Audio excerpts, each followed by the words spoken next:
YouTube வேதாகம கல்லூரி மாணவ மாணவிகளை மறுபடியும் நான் வரவேற்கிறேன் இயேசுவின் நாமத்தில். அப்போஸ்தலருடைய நடபடிகள் 3ஆம் பாகத்துக்கு வந்திருக்கிறோம். முதலாவது பாகத்தில் 1வது அதிகாரத்தை படித்தோம். 2வது பாகத்தில் 2வது அதிகாரத்தை படித்தோம்.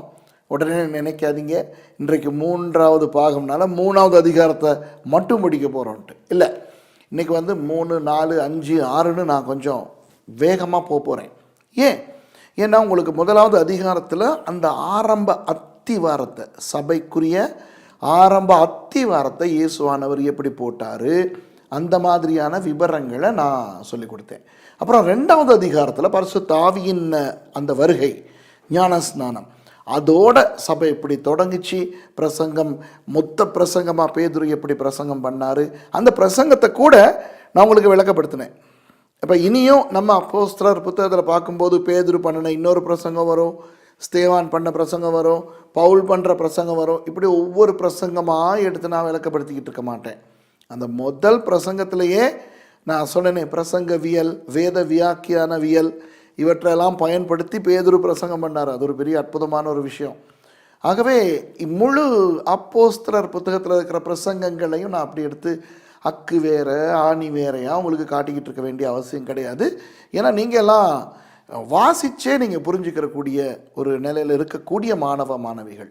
உங்களுக்கு நம்ம வேதாகம பாடசாலையில் உங்களுக்கு ஒரு ஊக்குவிப்பு, உந்துதல், இப்படி தான் படிக்கணும் அப்படிங்கிற ஒரு வெளிக்கோப்பு கொடுப்போம். நீங்கள் தான் மிச்சத்தையும் நீங்கள் படிச்சுக்கிறணும்.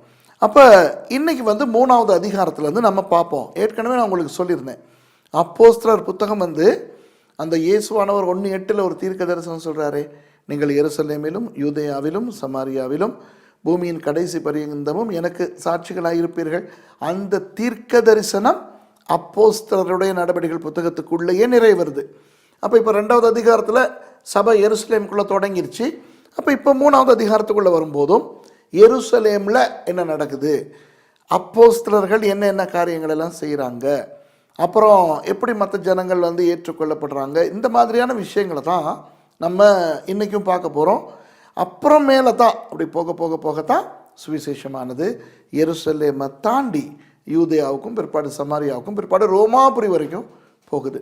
இப்போ நீங்கள் 3வது அதிகாரத்துக்கு போனீங்கன்னா, இப்போ இன்றைக்கெல்லாம் நம்ம நிறைய வசனங்கள் வாசிக்க வேண்டிய அவசியம் இருக்காது. 3வது அதிகாரத்துக்கு நீங்கள் போனீங்கன்னா ஒரு அருமையான ஒரு சம்பவம் இருக்குது. என்ன சம்பவம்னா, யோவானும் பேதுருவும் தேவாலயத்துக்கு போகிறாங்க. இப்போ இந்த தேவாலய விஷயத்தில் நான் உங்களுக்கு ஒரு விஷயத்தை நான் சொல்லிடணும். இங்கே பாருங்கள், ஜெப வேளையாகிய 9ஆம் மணி நேரத்திலே பேதுருவும் யோவானும் தேவாலயத்துக்கு போனார்கள். இப்போ 9ஆம் மணி வேளைனா காலையில் 6 மணிக்கு தான் அவங்களுக்கு பொழுது விடியுது. அப்போ 7 1ஆம் மணி வேளை, 8, 9, 10, 11, 12, 1, 2, 3 மாலை மத்தியானம் 3 மணி, எங்களுடைய நேரத்தின்படி மத்தியானம் 3 மணிக்கு இவங்க தேவாலயத்துக்கு போகிறாங்க. ஏன்னா அது ஒரு ஜெப வேலை. அப்படியே அவங்க போகும்போது தான் பேதுருவும் யோவானும் தேவாலயத்துக்கு போனார்கள். அப்பொழுது தன் தாயின் வயிற்றிலிருந்து சப்பானியாய் பிறந்த ஒரு மனுஷனை சுமந்து கொண்டு வந்தார்கள். தேவாலயத்தில் பிரவேசிக்கிறவர்களிடத்தில் பிச்சை கேட்கும்படி நாடோறும் அவனை அலங்கார வாசல் எண்ணப்பட்ட தேவாலய வாசல் அண்டையிலே வைப்பார்கள்.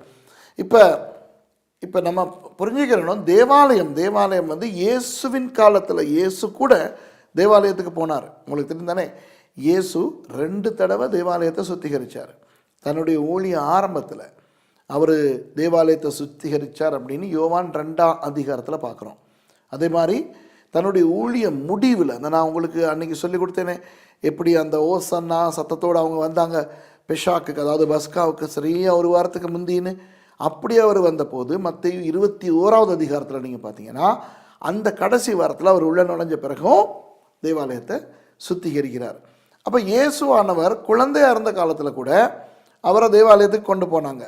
அதே மாதிரி அவர் 12 வயதில் நியாயப்பிரமாணம் வாசிக்கிறதுக்கு யூத ஆண் பிள்ளைகள் அந்த முத நியாயப்பிரமாணத்தை வாசிக்கிறதுக்கு கொண்டு போகப்படுவாங்க தேவாலயத்துக்கு. அதுக்கு பார் மித்ஸ்வா அப்படின்னு சொல்லுவாங்க. அதுக்கு இயேசுவானவர் போயிருந்தார்னு கூட நம்ம வேதத்தில் வாசிக்கிறோம். அப்போ தன்னுடைய 30 வயதுக்கு முந்தி அவர் தேவாலயத்துக்கு போனதற்கான சான்றுகள் நமக்கு இருக்குது. அதே மாதிரி அவர் 30 வயதில் ஞானஸ்நானம் எடுத்து அப்புறம் உபவாசம் எல்லாம் முடிச்சுட்டு வந்து ஊழியத்தை செய்து முதல் அற்புதத்தை செய்தார் இல்லையா, கலிலேயாவில் உள்ள கானா ஊரில் தண்ணீரை திராட்சை ரசமாக்கினார். அதுக்கு பிறகு அவர் தேவாலயத்துக்கு போனார். இப்படி பண்டிகைகள் எல்லா சமயங்கள்லையும் இயேசுவானவர் தேவாலயத்துக்கு போனார். அப்போ அதில் வந்து நமக்கு என்ன தெரியுதுன்னா, இயேசுவானவர் தேவாலயத்தை புறக்கணிக்கலை, தேவாலயம் தேவையில்லைன்னு சொல்லலை. ஏன்னா அவர் யூதனாக வந்தபடினால அவர் எருசலேம் தேவாலயத்துக்கு ஒரு யூதனாக கொடுக்க வேண்டிய முக்கியத்துவத்தை கொடுத்தார். அப்புறம் இப்போ அவர் பரமேறிட்டார். இப்போ அப்போஸ்தலர்கள் தங்களுடைய ஊழியத்தை ஆரம்பிக்கிறாங்க. இவங்களும் பாருங்க தேவாலயத்துக்கு போகிறாங்க. பேதுரு போகிறாரு, யோவான் போகிறாரு தேவாலயத்துக்கு. அவங்க ஜெப வேலையில் போகிறாங்க. அப்புறம் முதல்ல கூட பார்த்தோம், 1வது அதிகாரத்தில் அவங்க தேவாலயத்தில் அனுதினமும் கூடி ஆண்டவர் ஆராதிச்சாங்க அப்படின்லாம் பார்க்குறோம். ஆகவே ஆதி கிறிஸ்தவர்களுக்கு தேவாலயம் ரொம்ப முக்கியமான ஒரு அம்சமாக இருந்தது. இப்போ உடனே நீங்கள் கேட்கலாம், ஓ அப்போ நமக்கும் தேவாலயம் தேவையோ? இல்லை. ஏன்? 2 காரணங்கள். முதலாவது, கிபி 70 தேவாலயம் எரிக்கப்பட்டு இடிக்கப்பட்டு இயேசுவானவர் தீர்க்க தரிசனத்தில் சொன்ன மாதிரி ஒரு கல்லின் மேல் இன்னொரு கல் இராதபடிக்கு அகன்று போயிருச்சு. ஆகவே தேவாலயம் இல்லை. அப்போ இல்லாத ஒரு விஷயத்துக்காக நம்ம தடுமாறிக்கிட்டு இருக்க வேண்டிய அவசியம் கிடையாது. 2வது காரணம் என்னன்னா, எருசலேமில் தான் இந்த யூதர்கள் தேவாலயத்துக்கு போகிறாங்க. ஆனால் சுவிசேஷமானது யூதர்களையும் தாண்டி புறஜாதியாரை போய் அடைஞ்சிருச்சு. அப்போ புறஜாதியார் யூதர்கள் செய்ய வேண்டிய வேலைகளை செய்ய வேண்டிய அவசியம் கிடையாது. இப்போ நம்ம அப்போஸ்தலருடைய நடவடிக்கைகள் படிச்சுக்கிட்டு இருக்கோம். போக போக பாருங்கள், இந்த விருத்த சேதனம்ங்கிற பிரச்சனைலாம் வரப்போகுது. இந்த புறஜாதியார்கிட்ட ஆண்டவர் பேதுருவை கொண்டு போகிறதுக்கு எப்படியெல்லாம் பாடுபட்டார். இந்த சுவிசேஷத்தை யூதர்கள்கிட்ட இருந்து எடுத்து புறஜாதியாருக்கும் கொடுக்கறதுக்கு ஆண்டவர் எவ்வளோ கஷ்டப்பட்டார். அப்புறம் அப்போஸ்தலர்கள் எவ்வளோ கஷ்டப்பட்டாங்க. இந்த காரியங்கள் எல்லாம் கூட நம்ம படிக்க போகிறோம். அப்போ புறஜாதியாருக்கு இந்த யூதர்கள் செய்ய வேண்டிய வேலைகள் எல்லாம் ஒன்றுமே செய்ய வேண்டிய அவசியம் கிடையாது. விருத்த சேதனம், தேவாலயம், அப்புறம் அந்த பண்டிகைகள், இதெல்லாம் புறஜாதியாருக்கு தேவையே கிடையாது. ஏன்னா அது வந்து யூதர்களுக்கானது. இப்போ இந்த இடத்துல நான் ஒரு விஷயம் உங்களுக்கு சொல்லணும் பாருங்கள். பேதுரும் யோவானும் தேவாலயத்துக்கு போகிறாங்க. ஏன்னா அவங்க யூதர்கள், தேவாலயம் யூதர்களுக்குரியது. இப்போ உலகத்தில் எத்தனையோ மதங்கள் இருக்குது. இப்போ நான் எல்லாம் வேறு மதத்திலேருந்து உள்ளுக்கு வந்திருக்கிறேன். இப்போ உலகத்தில் எந்த மதத்தை வேணும் சொல்ல முடியாது, நான் என்னுடைய மதத்தில் இருந்துக்கிட்டே நான் இயேசுவுக்கு சீஷன் ஆகிறேன், நான் இயேசுவை ஏற்றுக்கொள்கிறேன், கிறிஸ்தவன் ஆகிறேன் அப்படின்னு. ஏன்? கிறிஸ்தவங்கிறது முற்றிலும் வித்தியாசமானது. ஆகவே ஒரு ஹிந்துவோ, ஒரு பௌத்தனோ, ஒரு முஸ்லீமோ, அல்லது வேறு எந்த ஒரு மதத்தை சேர்ந்தவனோ அல்லது நாஸ்திகனோ யாருமே அதை விட்டுட்டு தான் கிறிஸ்தவ பின்பற்ற முடியும். புரியுதா? ஒரே ஒரு இனத்தை தவிர. யாரு? யூதர்கள். யூதர்கள் மாத்திரம் யூதர்களாக இருந்து கொண்டே கிறிஸ்தவர்களாகவும் இருக்க முடியும். இன்றைக்கி கூட நீங்கள் இஸ்ரவேலுக்கு போனீங்கன்னா யூதர்களில் ஒரு கூட்டம் இருக்குது. அவங்களுக்கு நாங்கள் பேர் வச்சுருக்கோம் மெசியானிக் ஜூஸ், அதாவது மேசியாவை நம்புகிற யூதர்கள். ஏன்னா யூதர்கள் யார்? பழைய ஏற்பாட்டை நம்புகிறவங்க இல்லையா? அப்போ புதிய ஏற்பாடு வந்து பழைய ஏற்பாட்டினுடைய நிறைவேற்றமாய் இருக்கிறது. அப்போ யூதர்கள் வந்து பழைய ஏற்பாட்டில் இருக்கிற பண்டிகைகளை ஆசரித்து கொண்டே, அவங்க பழைய ஏற்பாட்டின் காரியங்களை செஞ்சு கொண்டே புதிய ஏற்பாட்டையும் நம்புகிற அந்த சிலாக்கியம், அந்த பாக்கியம் அவங்களுக்கு இருக்குது. நம்புகிறாங்களா இல்லையாங்கிறது வேற நம்ப முடியும். இப்போ இதை ஒரு ஹிந்து சொல்ல முடியுமா? நான் இந்துவாக இருந்து கொண்டே நான் இயேசுவையும் பின்பற்றேன். ஒரு முஸ்லீம் சொல்ல முடியுமா? நான் இஸ்லாத்தை பின்பற்றி கொண்டே இயேசுவையும் பின்பற்றேன். அல்லது ஒரு பௌத்தன் சொல்ல முடியுமா? முடியாது. வேறு எந்த மதத்தை சேர்ந்தவங்களாலையும் இதை செய்ய முடியாது. ஆகவே யூதர்கள் பண்டிகைகளை ஆசரிக்கும் போது, அல்லது தேவாலயத்துக்கு போகும்போது, அல்லது அவங்க விருத்த சேதனம் பண்ணி கொள்ளும் போது, அதை பார்க்குற இன்றைய கால சில கிறிஸ்தவர்கள் நம்மளும் இது செய்யலாம் அல்லது செய்யணும், ஏன்னா பேதுரு அவங்க செய்கிறாங்க, பவுலடியார் செய்கிறாங்க, யோவான் செய்கிறாங்க, ஆகவே இவங்களும் செய்தாங்க நாங்களும் செய்யணும் அப்படின்ற ஒரு தவறான ஒரு அபிப்பிராயத்துக்குள்ளே வந்துடுறாங்க. இப்போ பழைய ஏற்பாட்டினுடைய தாற்பயங்கள் அப்படியே புதிய ஏற்பாட்டுக்கு கொண்டு வரப்பட்டிருக்குது. அங்கேயும் கொலை செய்யக்கூடாது, இங்கேயும் கொலை செய்யக்கூடாது, அங்கேயும் விக்கிரகாராதனை கூடாது, இங்கேயும் விக்கிரகாராதனை கூடாது. அங்கேயும் தசம பாகம் இருக்குது, இங்கேயும் தசம பாகம் இருக்குது. அப்படி பல விஷயங்கள் பழைய ஏற்பாட்டிலிருந்து புதிய ஏற்பாட்டுக்கு கொண்டு வரப்பட்டது இருக்குது. ஆனால் இந்த செயல்பாடுகள் இருக்கு இல்லையா, ப்ராக்டிக்கல்ஸ்னு சொல்லுவோம், பிரயோக ரீதியானவை, விருத்த சேதனம், பலி செலுத்துதல், அப்புறம் தேவாலய பண்டிகைகளை ஆசரித்தல், இந்த மாதிரியான விஷயங்கள் எல்லாம் புதிய ஏற்பாட்டுக்கு கொண்டு வர வேண்டிய அவசியம் இல்லை. ஏன்னா புதிய ஏற்பாட்டுக்குள்ள யூதர்கள் மட்டும் இல்லை, புறஜாதியாரும் உள்ளே வந்திருக்கிறோம், நம்மளும் உள்ளே வந்திருக்கோம். ஆகவே நமக்கு புறஜாதியாருக்கு தேவையில்லாத விஷயங்கள் நமக்கு தேவையில்லை. இது நம்ம நல்லா புரிஞ்சுக்கிற வேண்டியது அவசியம். இப்போ இது வேறு பாடங்களெல்லாம் நான் உங்களுக்கு சொல்லித்தரேன். இப்போ ஏன் இவங்க தேவாலயத்துக்கு போனாங்கங்கிறத தான் நான் உங்களுக்கு இப்போ சொல்லிக் கொடுக்குறேன். இப்போ இவங்க 2 பேரும் போகிறாங்க 3 மணிக்கு மாலையில். அப்போ அந்த பிச்சைக்காரன் ஒருத்தர் இருக்கிறான். அப்போ அவன் வந்து வழக்கம் போல் பிச்சை கேட்குறான். அப்போ அவனை பார்த்து டக்குன்னு பேதுரு சொல்கிறாரு, பொன்னும் என்னிடத்தில் இல்லை, வெள்ளியும் என்னிடத்தில் இல்லை, கர்த்தர் நசரேயனாகிய இயேசுவின் நாமத்தில் எழுந்து நட. உடனே அவன் எழுந்து நடக்கிறான். அப்போ இது ஒரு பெரிய ஒரு ஒரு ஒரு ஒரு புரட்சி அங்கே உண்டு பண்ணிடுச்சு. எல்லா ஜனங்களும் இதை பார்த்துட்டு அவங்க பயங்கரமாக வந்து, இது என்னடா, இது இவ்வளோ பெரிய ஒரு அற்புதம் நடந்துருச்சு அப்படின்னு ஆச்சரியப்பட்டு, அப்புறம் அந்த எல்லாம் ஒரு இடத்துல கூடினாங்க. அந்த சாலமோனின் மண்டபம் அப்படின்னு சொல்கிற இடத்துல கூடுறாங்க. கூடினோடனே ஆயிரக்கணக்கான ஜனங்க ஓடி வந்துடுறாங்க. வந்த உடனே பேதுரு அவங்கள எல்லாத்தையும் பார்த்து, என்ன நீங்கள் எல்லாம் இங்கே பார்த்தீங்கன்னா, நீங்கள் கீழே பார்த்தீங்கன்னா 3வது அதிகாரத்தில் அலங்கார வாசன் அண்டையில் தான் 10வது வசனத்தில் சொல்லியிருக்குது, உட்கார்ந்து அவன் பிச்சை கேட்டுக்கிட்டு இருந்தான் அப்படிங்கிறது இவங்களுக்கு தெரிய வருது. 12வது வசனத்தில் பார்த்தீங்கன்னா, பேதுரு அதை கண்டு ஜனங்களை நோக்கி, இஸ்ரவேலரே, இதை குறித்து நீங்கள் ஆச்சரியப்படுகிறது என்ன அப்படி அந்த சந்தர்ப்பத்தை பயன்படுத்தி சுவிசேஷத்தை பேச ஆரம்பிச்சிடாரு.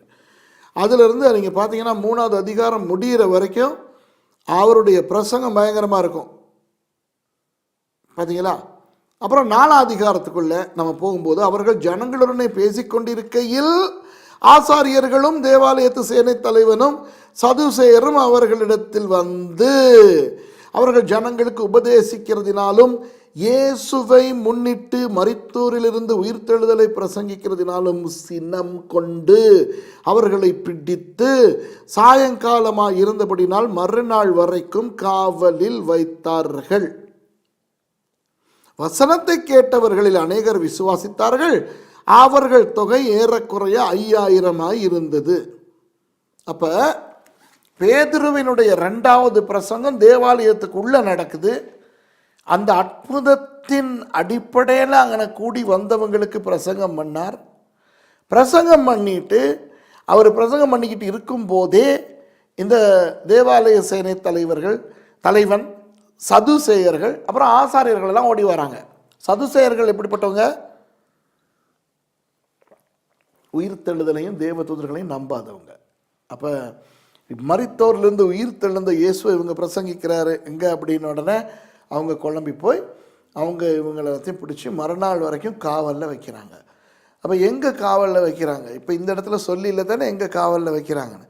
ஆனால் நமக்கு பின்னணி தெரிஞ்சால் நமக்கு தெரியும் எங்கே காவலில் வச்சுருப்பாங்கன்ட்டு. இஸ்ரவேலில் 3 சிறைச்சாலைகள் இருந்தது. நினைக்கிறேன் இது நான் புதிய ஏற்பாட்டு ஆய்வில் கூட சொல்லி கொடுக்குறேன்னு நினைக்கிறேன், தெரியலை. ஆனால் இஸ்ரவேலுக்கு என்னோட வர்ற ஜனங்களுக்கு நான் அங்கே வச்சு நான் சொல்லிக் கொடுப்பேன்.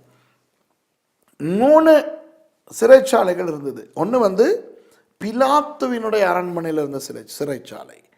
அதில் ரோம அரசாங்கத்துக்கு எதிராக ஏதாவது புரட்சி பண்ணுறவங்க, அப்புறம் ராயனுக்கு விரோதமாக ரோம பேரரசனுக்கு விரோதமாக பேசுகிறவங்க, அல்லது சுதந்திர போராட்டத்தில் ஈடுபட விரும்புகிறவங்க, அதாவது ரோமர்களுடைய ஆட்சியிலிருந்து தங்களை காப்பாற்றி கொள்றதுக்காக போராடுறவங்க, இந்த மாதிரி அந்த ரோம அரசாங்கத்துக்கு எதிரான குற்றங்களை இழைக்கிறவங்களை அந்த சிறைச்சாலையில் வைப்பாங்க, பிலாத்தினுடைய அரண்மனை சிறைச்சாலையில்.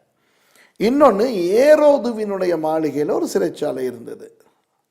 அப்போ அது என்னன்னா, ஏரோது தானே இந்த யூதர்களுக்கெல்லாம் அரசன். அப்போ அந்த களவு செய்கிறவன், கொலை செய்கிறவன், அப்புறம் விபச்சாரம் இல்லை, அந்த அந்த அந்த கற்பழிப்பு, இந்த மாதிரியான அந்த சமுதாய குற்றங்கள் இருக்குல்ல, அதில் அகப்படுறவங்களெல்லாம் கொண்டு வந்து போடுற சிறை வந்து ஏரோது ராஜாவினுடைய அரண்மனையில் இருக்கிற சிறை. மூணாவது வந்து காய்பாவினுடைய வீட்டில் இருந்த பாதாள சிறை. காய்பா வந்து அந்த வருஷத்து இயேசு சிலுவையில் அறையப்பட்ட வருஷத்து பிரதான ஆசாரியர். அப்போ அந்த பிரதான ஆசாரியனுடைய அரண்மனையில் ஒரு பாதாள சிறை இருக்குது.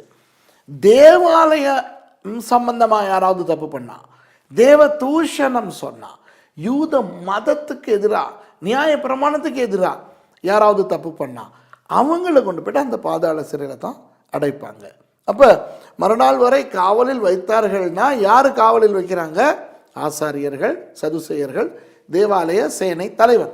அதனால இதில் சொல்ல தேவையில்லை எங்கே காவலில் வச்சாங்கன்னா எங்களுக்கே தெரியும். காய்பாவினுடைய அந்த அரண்மனையில் கீழே இருக்கிற பாதாள சிறையில்னு. அந்த இடத்துக்கு பேதுருவையும் யோவானையும் கொண்டு போய் வைக்கும்போது பேதுருவுக்கு ஒரு இங்கிலீஷில் சொல்லுவோம் மிக்ஸ்ட் ஃபீலிங் ஒன்று வந்திருக்கும். ஒரு ஒரு ஒரு என்ன சொல்கிறது, ரெண்டு விதமான உணர்ச்சிகள் வந்திருக்கும். ஒன்று வந்து அடே இந்த இடத்துல தானே நான் இயேசுவை தெரியாதுன்னு 3 தடவை மறுதளிச்சேன் அப்படின்ற ஒரு ஞாபகம் வந்திருக்கும். நான் அப்படி செஞ்சேனே அப்படின்ற ஒரு கவலையும் வந்திருக்கும். ஆனால் அதையும் மீறி நான் அன்னைக்கு இயேசுவை தெரியாதுன்னு சொல்கிற அளவுக்கு கோழையாக இருந்தேன். இன்றைக்கி அதே இயேசுக்காக நான் துணிவோட பிரசங்கம் பண்ணி அற்புத அடையாளங்கள் செஞ்சு அந்த இயேசுவுக்காக நான் இதே இடத்துல இயேசுவை காவல் பண்ணினேன். ஒரு ராத்திரி வச்சிருந்த அதே பாதாள சிறைக்கு நானும் வந்திருக்கிறேங்கிற ஒரு ஒரு சந்தோஷமும் அவருக்கு வந்திருக்கும்.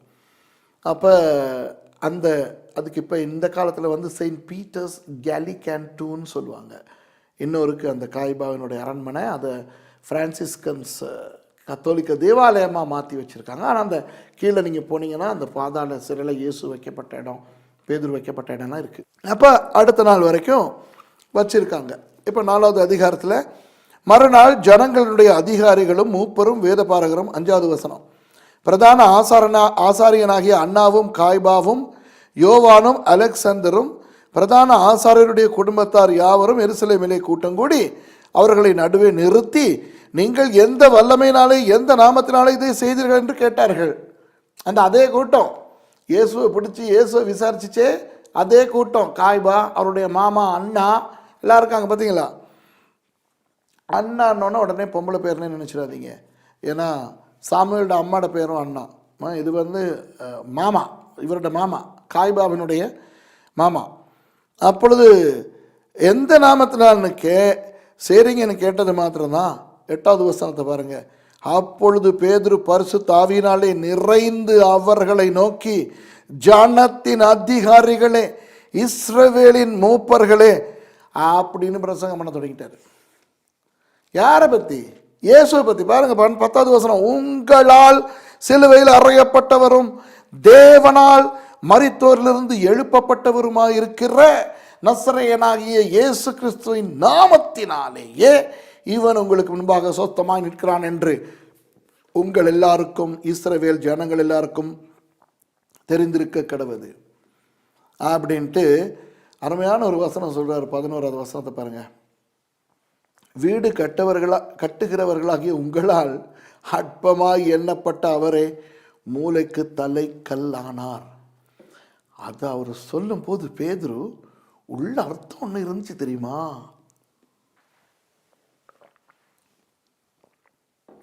என்ன அந்த உள்ள அர்த்தம்?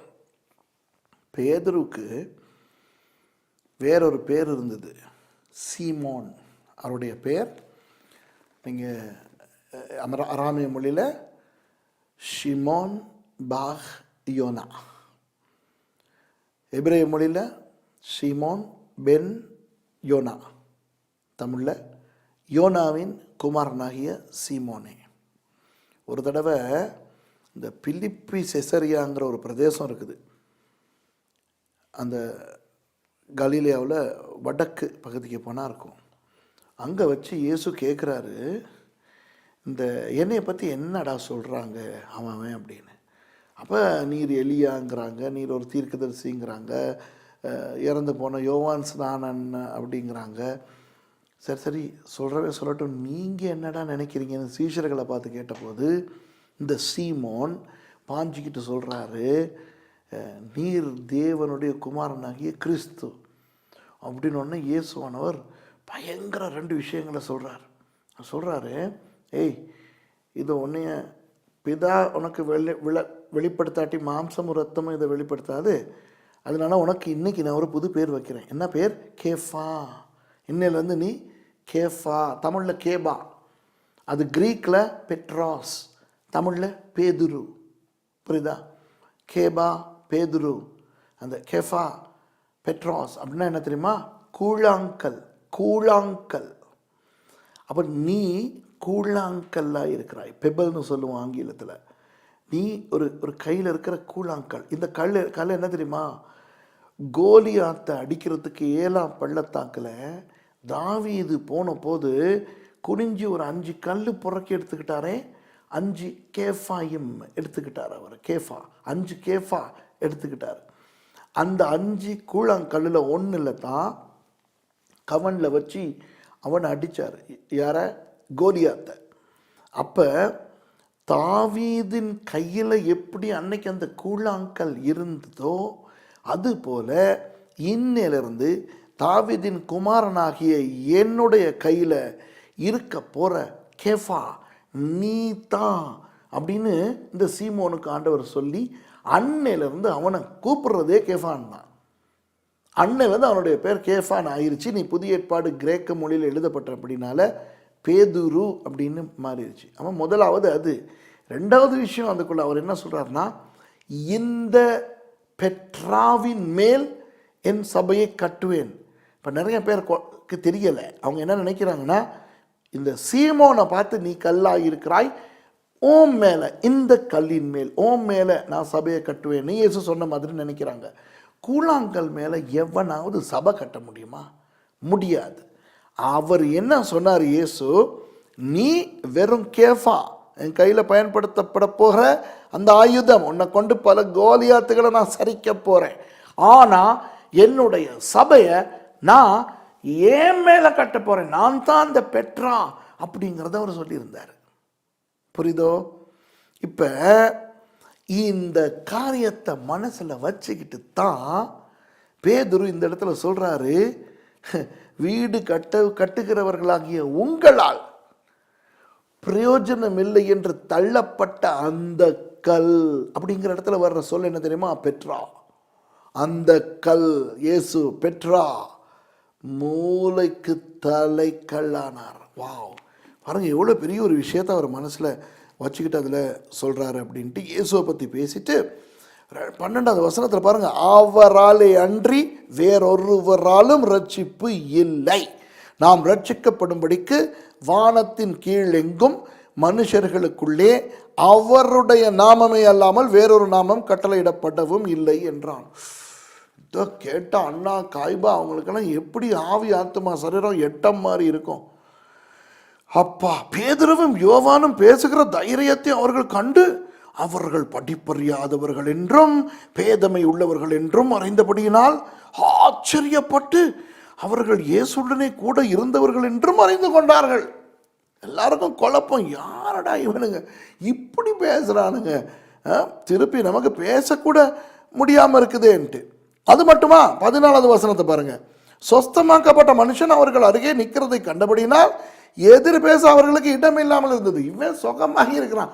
இப்போ இவனுக்கு தலைவலி இருந்து சுகமாயிடுச்சு, அல்லது சக்கரை வியாதி இருந்து சுகமாயிடுச்சு, வயிற்று வலி இருந்து சுகமாயிடுச்சு அப்படின்னா அவன் தானே இந்த மாதிரி வியாதி எனக்கு இருந்துச்சு சுகமாயிடுச்சின்னு சொல்ல முடியும். இவன் சப்பானியாக இருந்தவன். அதுவும் எப்படி? பிறவியிலிருந்தே சப்பானியாக இருந்தவன். அப்போ பிறவியிலேருந்து சப்பானியாக இருந்தவன், தினசரி தேவாலயத்தில் பிச்சை கேட்டு கொண்டிருந்தவன், இன்னைக்கு இவ்வளவு நல்லா சுகமாக இருக்கிறான்.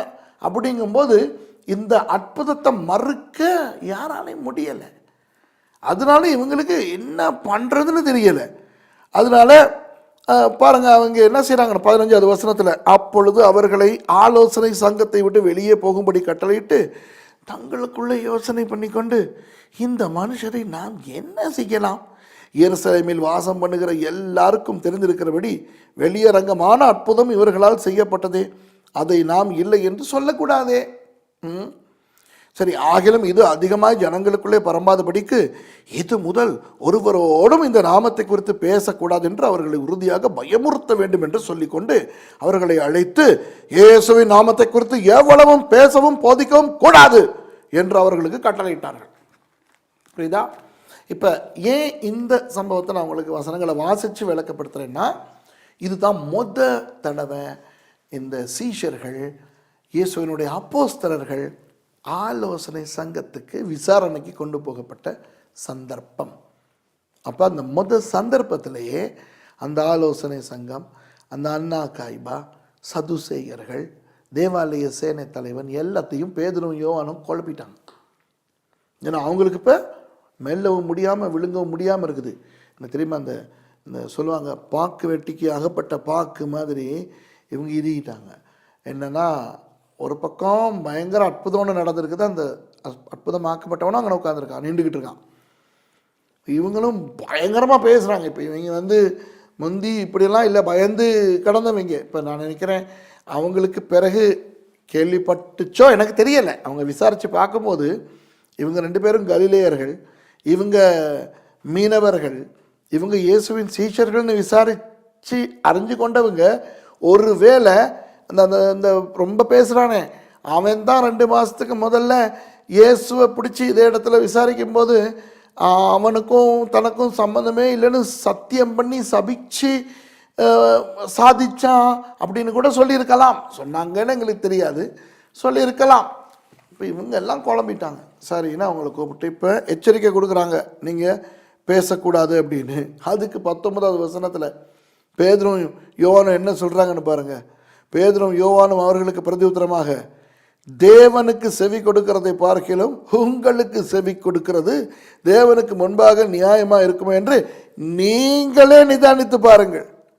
நாங்கள் கண்டவைகளையும் கேட்டவைகளையும் பேசாமல் இருக்கக்கூடாது என்றார்கள். என்ன தைரியம்! இதுதான் அந்த 1:8 ஆண்டவராகிய இயேசு சொன்ன அந்த பலம். பரிசுத்த ஆவி உங்கள் மேல் வரும் பொழுது நீங்கள் பெலன் அடைந்து சாட்சிகளாக இருப்பீர்கள். அந்த பெலன் பாருங்க இவங்களுக்கு கிரியை செய்து. அப்புறம் நடந்த சங்கதிகளை குறித்து எல்லாரும் தேவனை மகிமைப்படுத்தினபடினால் ஜனங்களுக்கு பயந்து அவர்களை தண்டிக்க வகை ஒன்றும் காணாமல் அவர்களை பயமுறுத்தி விட்டு விட்டார்கள். ஒன்றும் பண்ணக்கூடாது, பிடிச்சிருவோம், அடுத்த முறை பிடிச்சோம்னா இப்படி நாம் இருக்க மாட்டோம், பயங்கரமாக பண்ணுவோண்டா அப்படின்னு பயமுறுத்தி அனுப்பிட்டாங்க. அவங்க விடுதலையாக்கப்பட்டு அவங்க போயிட்டு தங்களோட சகோதரர்கிட்ட அவங்க என்ன நடந்துச்சு அப்படிங்கிறதெல்லாம் அவங்க சொல்லி ஆண்டவருக்கு ஸ்தோத்திரம் செலுத்துகிறாங்க. அப்புறம் நீங்கள் பார்த்தீங்கன்னா 4வது அதிகாரத்தில் அந்த விசுவாசிகள் ஒரு ஜெபம்னு பண்ணுறாங்க. நீங்கள் 22ஆம் வசனத்துலேருந்து 31வது வசனம் வரைக்கும் நீங்கள் பார்த்தீங்கன்னா அந்த விசுவாசிகளுடைய ஒரு கூட்டு ஜெபம். அந்த கூட்டு ஜெபம் ரொம்ப அருமையான ஒரு ஒரு ஒரு காரியம். அந்த ஜெபத்தில் அவங்க என்னென்ன ஜெபம் பண்ணுறாங்க அப்படிங்கிறதுல நம்ம நிறைய விஷயங்கள் நம்ம படிச்சுக்கிறலாம். அப்போ பாருங்களே, 24வது வசனம், அவர்கள் அதை கேட்டு ஒருமனப்பட்டு தேவனை நோக்கி சத்தமிட்டு, கர்த்தாவே, நீர் வானத்தையும் பூமியையும் சமுத்திரத்தையும் அவைகளில் உள்ள யாவற்றையும் உண்டாக்கின தேவனாய் இருக்கிறீர். துதிக்கிறாங்க பாருங்க. ஜெபத்தில் முதலாவது என்ன அவசியம்? துதி. துதினா என்ன? ஆண்டவரை புகழ்கிறது. இப்போ நம்மலாம் அநேகமாக ஜெபம்னு வந்தால் கேட்டுக்கிட்டே இருப்போம், தாங்க தாங்க தாங்கன்ட்டு. ஆனால் இவங்க முத இவங்க எல்லாம் ஒன்றா கூடி ஜெபம் பண்ணுறாங்க. அப்போ அவங்க ஜெபம் பண்ணும்போது முதல்ல என்ன இருக்குது? துதி இருக்குது. 25வது வசனம், புற ஜாதிகள் கொந்தளித்து ஜனங்கள் விரோத காரியங்களை சிந்திப்பானேன் என்றும் கர்த்தருக்கு விரோதமாகவும் அவருடைய கிறிஸ்துவுக்கு விரோதமாகவும் பூமியின் ராஜாக்கள் எழும்பி நின்று அதிகாரிகள் ஏகமாய் கூட்டம் கூடினார்கள் என்றும் தேவரீர் உம்முடைய தாசனாகிய தாவீதின் வாக்கினால் உரைத்தீரே. வேதத்திலிருந்து வசனங்கள் ஆண்டவருக்கு சொல்லி அந்த தீர்க்க தரிசனங்கள் நிறைவேறினதே அப்படின்னு அவங்க சொல்கிறாங்க. வேத வசனத்தை ஆண்டவருக்கு ஞாபகப்படுத்தி இப்படியெல்லாம் சொன்னீங்க ஆண்டவர், அதெல்லாம் நிறைவேறிச்சு அப்படின்ட்டு அவங்க அப்படியே நீங்கள் வாசிக்கிட்டே போகலாம். அப்படியே அவங்க ஜெபம் பண்ணி முடிக்கும்போது பாருங்கள், 31வது வசனத்தில் நீங்கள் பார்த்தீங்கன்னா, அவர்கள் ஜெபம் பண்ணின போது அவர்கள் கூடியிருந்த இடம் அசைந்தது. அவர்கள் எல்லாரும் பரிசுத்த ஆவியால் நிரப்பப்பட்டு தேவ வசனத்தை தைரியமாய் சொன்னார்கள். தேவ வசனத்தை உச்சரிக்கிறாங்க, தேவனுடைய வசனத்தை பிரகடனம் செய்கிறாங்க. இது ரொம்ப முக்கியம். நம்மளோட சபைகளில் தேவனுடைய வசனம், இதுக்கு இங்கிலீஷில் அழகாக சொல்லுவோம், the public reading of scripture. பிசாசுக்கு இது பிடிக்கவே பிடிக்காது. தேவனுடைய வசனத்தை பிரகடனம் செய்யும்போது நம்மளுடைய வாய் கர்த்தருடைய வசனத்தை அறிக்கை செய்து, அதே நேரம் அசுத்த ஆவிகளோட காதுலையும் இது விழுது. தேவனுடைய வசனம் அசுத்த ஆவிகளுடைய காதுகளில் விழும்போது அதுகளுக்கு வாழ்க்கையை வெறுக்கும்.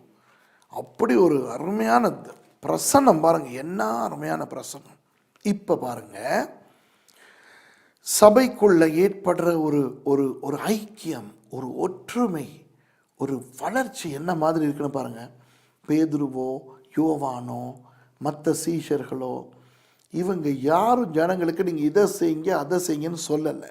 சொல்லாமலே என்ன நடக்குதுன்னு பாருங்க. விசுவாசிகளாகிய திரளான கூட்டத்தார் ஒரே இருதயமும் ஒரே மனமும் உள்ளவர்களாயிருந்தார்கள். ஒருவனாகிலும் தனக்குள்ளவைகளில் ஒன்றையும் தன்னுடையது என்று சொல்லவில்லை. வாவ்! சகலமும் அவர்களுக்கு பொதுவாக இருந்தது. ஒருவனாகிலும் தனக்குள்ளவைகளில் ஒன்றையும் தன்னுடையது என்று சொல்லவில்லை. இன்னைக்கு அப்படியா இருக்குது? இன்னைக்கு நிறைய சபைகளில் போனால் என்னுடைய சில பேர் சபைகளில் தாங்க உட்காரத்துக்கு கூட ஒரு இடத்த நியமித்து வச்சுருவாங்க, இது ஏன் சீட்டு.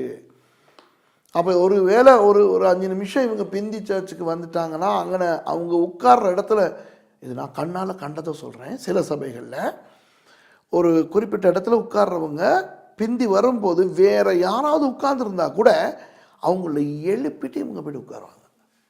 இவ்வளோக்கும் அந்த நாற்காலிகளை இவங்க பணம் கொடுத்து வாங்கல, சபையில் இருக்கிற நாற்காலிகளை தான் உட்கார்றது. ஆனால் அந்த குறிப்பிட்ட இடம் இவங்களுக்கு சொந்தம் மாதிரி.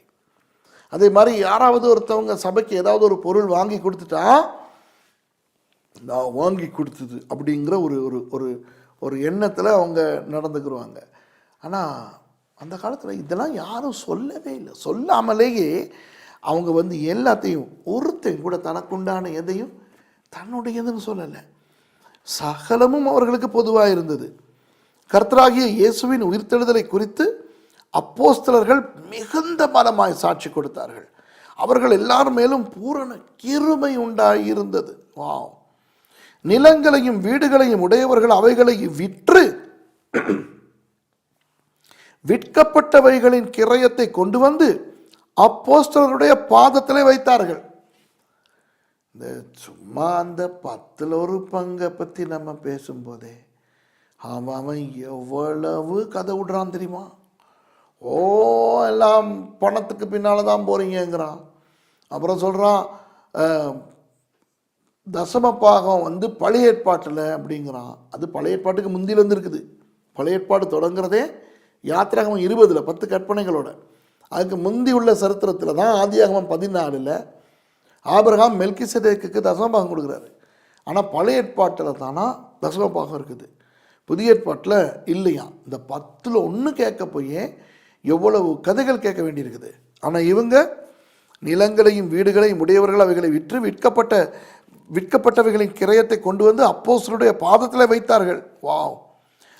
அவனுக்கு தேவையானதற்கு தக்கதாய் பகிர்ந்து கொடுக்கப்பட்டது. அவர்களை ஒருவனுக்கும் ஒன்றும் குறைவாய் இருந்ததில்லை.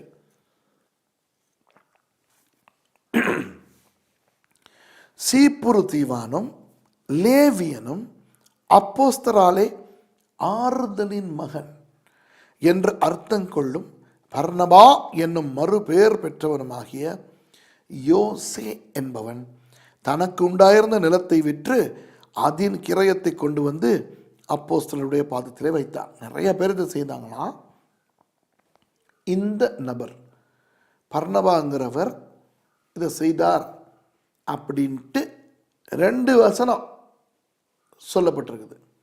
ஏன்? ஏன்னா இந்த பர்னபாங்கிற அந்த நபர் பிற்காலத்தில் ஒரு முக்கியமான ஒரு நபராக மாறுறார். எப்படின்னா, நம்ம பார்க்கலாம், பிறகு பார்க்கும்போது பார்ப்போம். சவுல் பவுலா மாறினார் இல்லையா? இப்போ சவுல் ஆலோசனை சங்கத்தில் இருந்த ஒரு மனுஷன், பரிசேயன், சபைகளை துன்புறுத்தின மனுஷன். அப்போ அந்த மனுஷனுடைய அந்த உக்கிரம் ரொம்ப அதிகமாக இருந்தபடினால அவர் ரட்சிக்கப்பட்டு வந்த உடனே அவரை அப்போஸ்தலர்களே ஏற்றுக்கொள்ள தாங்கிட்டாங்க. நம்ப மாட்டோம், இவன் ஏதோ ஒரு தில்லுமுள்ளு பண்ணுறான். அப்போ அவர் பர்னபாங்கிற மனுஷனால தான் ஏற்றுக்கொள்ளப்படுறார். இந்த பர்னபா தான் சவுலை எடுத்து பவுலா அவரை உருவாக்கி பர்னபாவினுடைய உதவி ஊழியக்காரனாக தான் பவுல் வராரு. ஆகவே பர்னபா ஒரு முக்கியமான நபர் அப்படிங்கிறனால இந்த இடத்துல பர்னபாவை பற்றி இந்த 2 வசனங்களும் சொல்லுது. புரியுது அவங்களுக்கு? சரி, அப்படியே 5வது அதிகாரத்துக்கு போனோம்னா ஒரு இடி விழுகிற மாதிரி ஒரு கதை. எல்லாரும் தங்களோட காணிகளை விற்றுட்டு வராங்கல்ல. அப்போ அதில் நீங்கள் பார்த்தீங்கன்னா அனனியா சப்பீராள்னு 2 பேர் புருஷன் பஞ்சாதி. இவங்களும் தங்களுடைய காணியை விற்றுட்டு அந்த பணத்தை மாப்பிள்ளை கொண்டு வராரு அனனியா. இப்போ நான் ஏற்கனவே சொல்லிட்டேன், யாரும் நீங்கள் காணியெல்லாம் விற்று பணம் கொண்டாங்கன்னு சொல்லலை. அவன் தனக்கு விருப்பமானபடி கொண்டாரான். அப்போ அனனியாவும் சப்பீராலும் காணியை விற்றுருக்கவே வேண்டியதில்லை. அப்படியே விற்றுட்டாங்கல்ல, இஷ்டமானதை கொண்டாந்து கர்த்தருக்கு கொடுக்கலாம். அப்படி கொடுக்கும்போது இவ்வளவுக்கு விற்றோம், ஆனால் இவ்வளவு நாங்கள் கொடுக்குறோன்னு கூட சொல்லிடலாம். ஒரு நிர்பந்தம், ஒரு நிபந்தனை ஒன்றுமே கிடையாது. ஆனால் இவங்களுடைய இருதயம் சரியில்லைன்னு தெரியுது. என்னன்னா, இந்த தமிழில் சொல்லுவாங்களே, எல்லாரும் போனா போல நானும் போனேன் சாமி மலை, அந்த மாதிரி எல்லாரும் காணிகளை விற்று கொண்டாந்து பணத்தை கொடுக்குறனால நம்மளும் ஜனங்களுக்கெல்லாம் தெரியறதுக்கு நம்மளும் காணியை விற்று கொண்டாந்து கொடுப்போம் அப்படிங்கிற ஒரு நோக்கத்தில் இவங்க செஞ்சுருப்பாங்கன்னு தான் நான் நினைக்கிறேன். ஏன்னா இவங்க விற்று ஒரு குறிப்பிட்ட தொகை வருதில்ல, அந்த முழு தொகையும் கொண்டாடல, கொஞ்சத்தை எடுத்து வச்சுக்கிட்டு மிச்சத்தை கொண்டாடுறாங்க. அப்போ சபைக்கு கொண்டாந்து பேதுருக்கிட்ட கொடுக்குறாங்க. அப்போஸ்தலருடைய பாதத்தில் வச்சாங்கன்றிருக்கு இல்லையா, வைக்கிறாங்க. அப்போ பேதுரு கேட்குறாரு, அனனியாவே இப்போ நீங்கள் கொண்டாடுறீங்களே இந்த தொகைக்கு தான் நீங்கள் விற்றீங்களா அப்படின்னு சும்மா கேட்டார். அப்போ அனனியா என்ன சொல்லியிருக்கணும்? இல்லை பாஸ்டர், நமக்கு கொஞ்சம் கூட கிடச்சிது, நாங்கள் இவ்வளவு கொடுக்கறதுக்கு தீர்மானித்தோன்னு. உடனே பேதுரு பிரச்சனை இருப்பாரா? இல்லை. ஆனால் அனனியா என்ன சொல்கிறாரு? இவ்வளவு தான் எங்களுக்கு கிடச்சிச்சு, இந்த முழு பணத்தையும் நாங்கள் கொண்டு வந்தோம் அப்படின்னு சொல்லவும் பேதுரு சொல்கிறாரு, டேய் கதை விட்றியா, பொய் விட்றியா, பொய்க்கு ஆண்டவர் எப்படி அடிப்பார் தெரியுமா அப்படின்னு சொல்கிறார். அப்போ பேதுரு அனனியாவுக்கு கொடுக்குற பதிலில் நம்ம இறையியல்ல நியூமட்டாலஜின்னு ஒரு பாடம் இருக்கு இல்லையா, பரிசுத்த ஆவியியல், அந்த ஒரு விஷயத்தையும் அவர் சொல்கிறார். பாருங்கள், 4வது வசனத்தை நீங்கள் பார்த்தீங்கன்னா அவர் சொல்கிறாரு, 3வது வசனத்தை பாருங்களேன். பேதுரு அவனை நோக்கி, அனனியாவே, நிலத்தின் கிரயத்தில் ஒரு பங்கை வஞ்சித்து வைத்து பரிசுத்த ஆவியனிடத்தில் பொய் சொல்லும்படி சாத்தான் உன் இருதயத்தை நிரப்பினது என்ன? இப்போ சாத்தான் உன்னுடைய இருதயத்தை எப்படி நிரப்பிட்டானா? யாருக்கு பொய் சொல்கிறதுக்கு? எனக்கு இல்லை, பேதுருவுக்கு இல்லை, மனுஷனுக்கு இல்லை, பரிசுத்த ஆவியினிடத்தில் பொய் சொல்லும்படி. ஆனால் 4வது வசனத்தில் அவர் சொல்கிறாரு, அதை விற்கும் முன்னே அது உன்னுடையதாயிருக்கவில்லையோ, அது உண்டதானே மவனே, அதை விற்ற பின்பும் அதன் கிரயம் உன் வசத்தில் இருக்கவில்லையோ, வித்தாலும் அந்த பணம் உன்னுடையது தானே. நீ உன் இருதயத்திலே இப்படிப்பட்ட எண்ணம் கொண்டது என்ன? நீ மனுஷரிடத்தில் அல்ல தேவனிடத்தில் போய் சொன்னாய் என்றான். ஆஹா, 3வது வசனத்தில் சொல்றாரு, நீ பரிசுத்த ஆவியினிடத்தில் போய் சொல்லுகிறாய். 4வது வசனத்தில் சொல்றாரு, நீ மனுஷனிடத்தில் அல்ல தேவனிடத்தில் போய் சொல்லுகிறாய். அப்போ 3வது வசனத்தில் நீ பரிசுத்த ஆவிக்கு போய் சொல்ற, 4வது வசனத்தில் நீ தேவனுக்கு போய் சொல்ற. ஆகவே இந்த 2 வசனத்தின்படி பரிசுத்த ஆவியானவர் தேவன் அப்படிங்கிறத பேதுரு தன்னுடைய வாயாலேயே சொல்றார். ஏன்னா அப்போஸ்தலர் 1ஆம் அதிகாரத்தில் இந்த இயேசு அந்த பரத்துக்கு எடுத்துக்கொள்ளப்பட்ட மலையில் வச்சு சொல்கிறார் இல்லையா, நீங்கள் எருசலேமுக்கு போங்க, பரிசுத்த ஆவியினுடைய அபிஷேகம் வர வரைக்கும் அங்கே இருங்க, அப்புறம் அப்போஸ்தலர் 2ஆம் அதிகாரத்தில் அந்த அபிஷேகம் வந்தது. பெரிய காற்று வந்துச்சு, அக்கினிமயமான நாவுகள். அப்புறம் அந்த 4ஆம் அதிகாரத்து ஜெபத்தின் போது கூட நம்ம பார்த்தோம்ல, அந்த இடம் வந்து அசைந்தது. அப்போ இதெல்லாம் பார்க்கும்போது சில நேரம் விசுவாசிகள் நினச்சிருக்கலாம், பரிசுத்த ஆவிங்கிறது தேவனுடைய வல்லமை அப்படின்ட்டு. இப்போ இன்றைக்கும் நிறைய பேர் இப்படி நினைக்கிறாங்க. சில பேர் இப்படி கேட்குறத நான் என் காதிலே கேட்டிருக்கேன். உங்களுக்கு பரிசுத்த ஆவி கிடைச்சிருச்சா? உங்களுக்கு பரிசுத்த ஆவி இருக்கா? அப்போ இந்த கிடைச்சிருச்சா அப்படிங்கிறது அகரிணை, உயர்த்திணை இல்லை. அது மாதிரி பரிசுத்த ஆவி வந்துருச்சா, பரிசுத்த ஆவி இருக்கா, அகரிணை. அப்போ அகரிணை எதுக்கு? மிருகங்களுக்கும் பொருட்களுக்கும் தான் தமிழில் அகரிணை பயன்படுத்தும், அது இது அப்படின்ட்டு.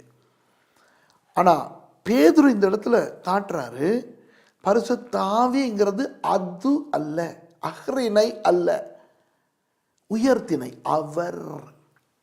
அவர் தேவன். அதனால நல்லா விளங்கிக்கிறங்க, பரிசுத்த ஆவின்னு இனி சொல்லாமல் பரிசுத்த ஆவியானவர்னு சொல்லுவோம். பரிசுத்த ஆவின்னு பைபிள்லையும் சொல்லியிருக்கு. ஆனால் கிரேக்கத்தில் 2 சொற்கள் வருது. ஒன்று நியூமா, இன்னொன்று நியூமட்டாஸ். இப்போ இந்த 2 சொல்லுமே அந்த பை அப்படிங்கிற எழுத்தோடு தொடங்குது.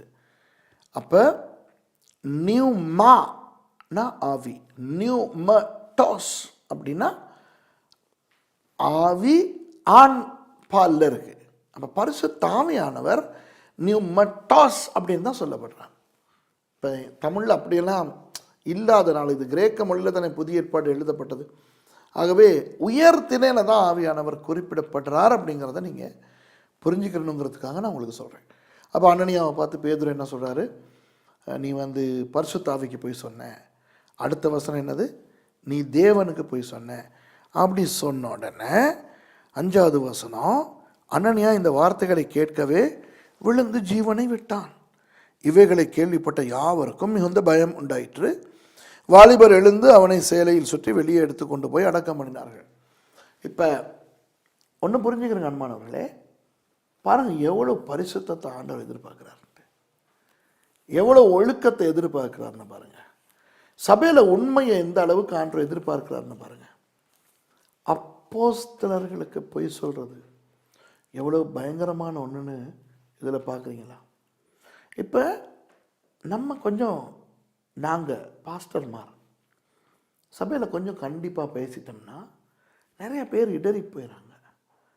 கொஞ்சம் கண்டிப்பாக இருந்துட்டோம்னா, கொஞ்சம் கராராக உறுதியாக சில காரியங்களை பேசினோம்னா சபையவே விட்டு போகிறாங்க. இன்றைக்கி நிறைய சபைகளை விட்டுட்டு கோயில் மாடு மாதிரி அலையிறவங்களை பாருங்கள்.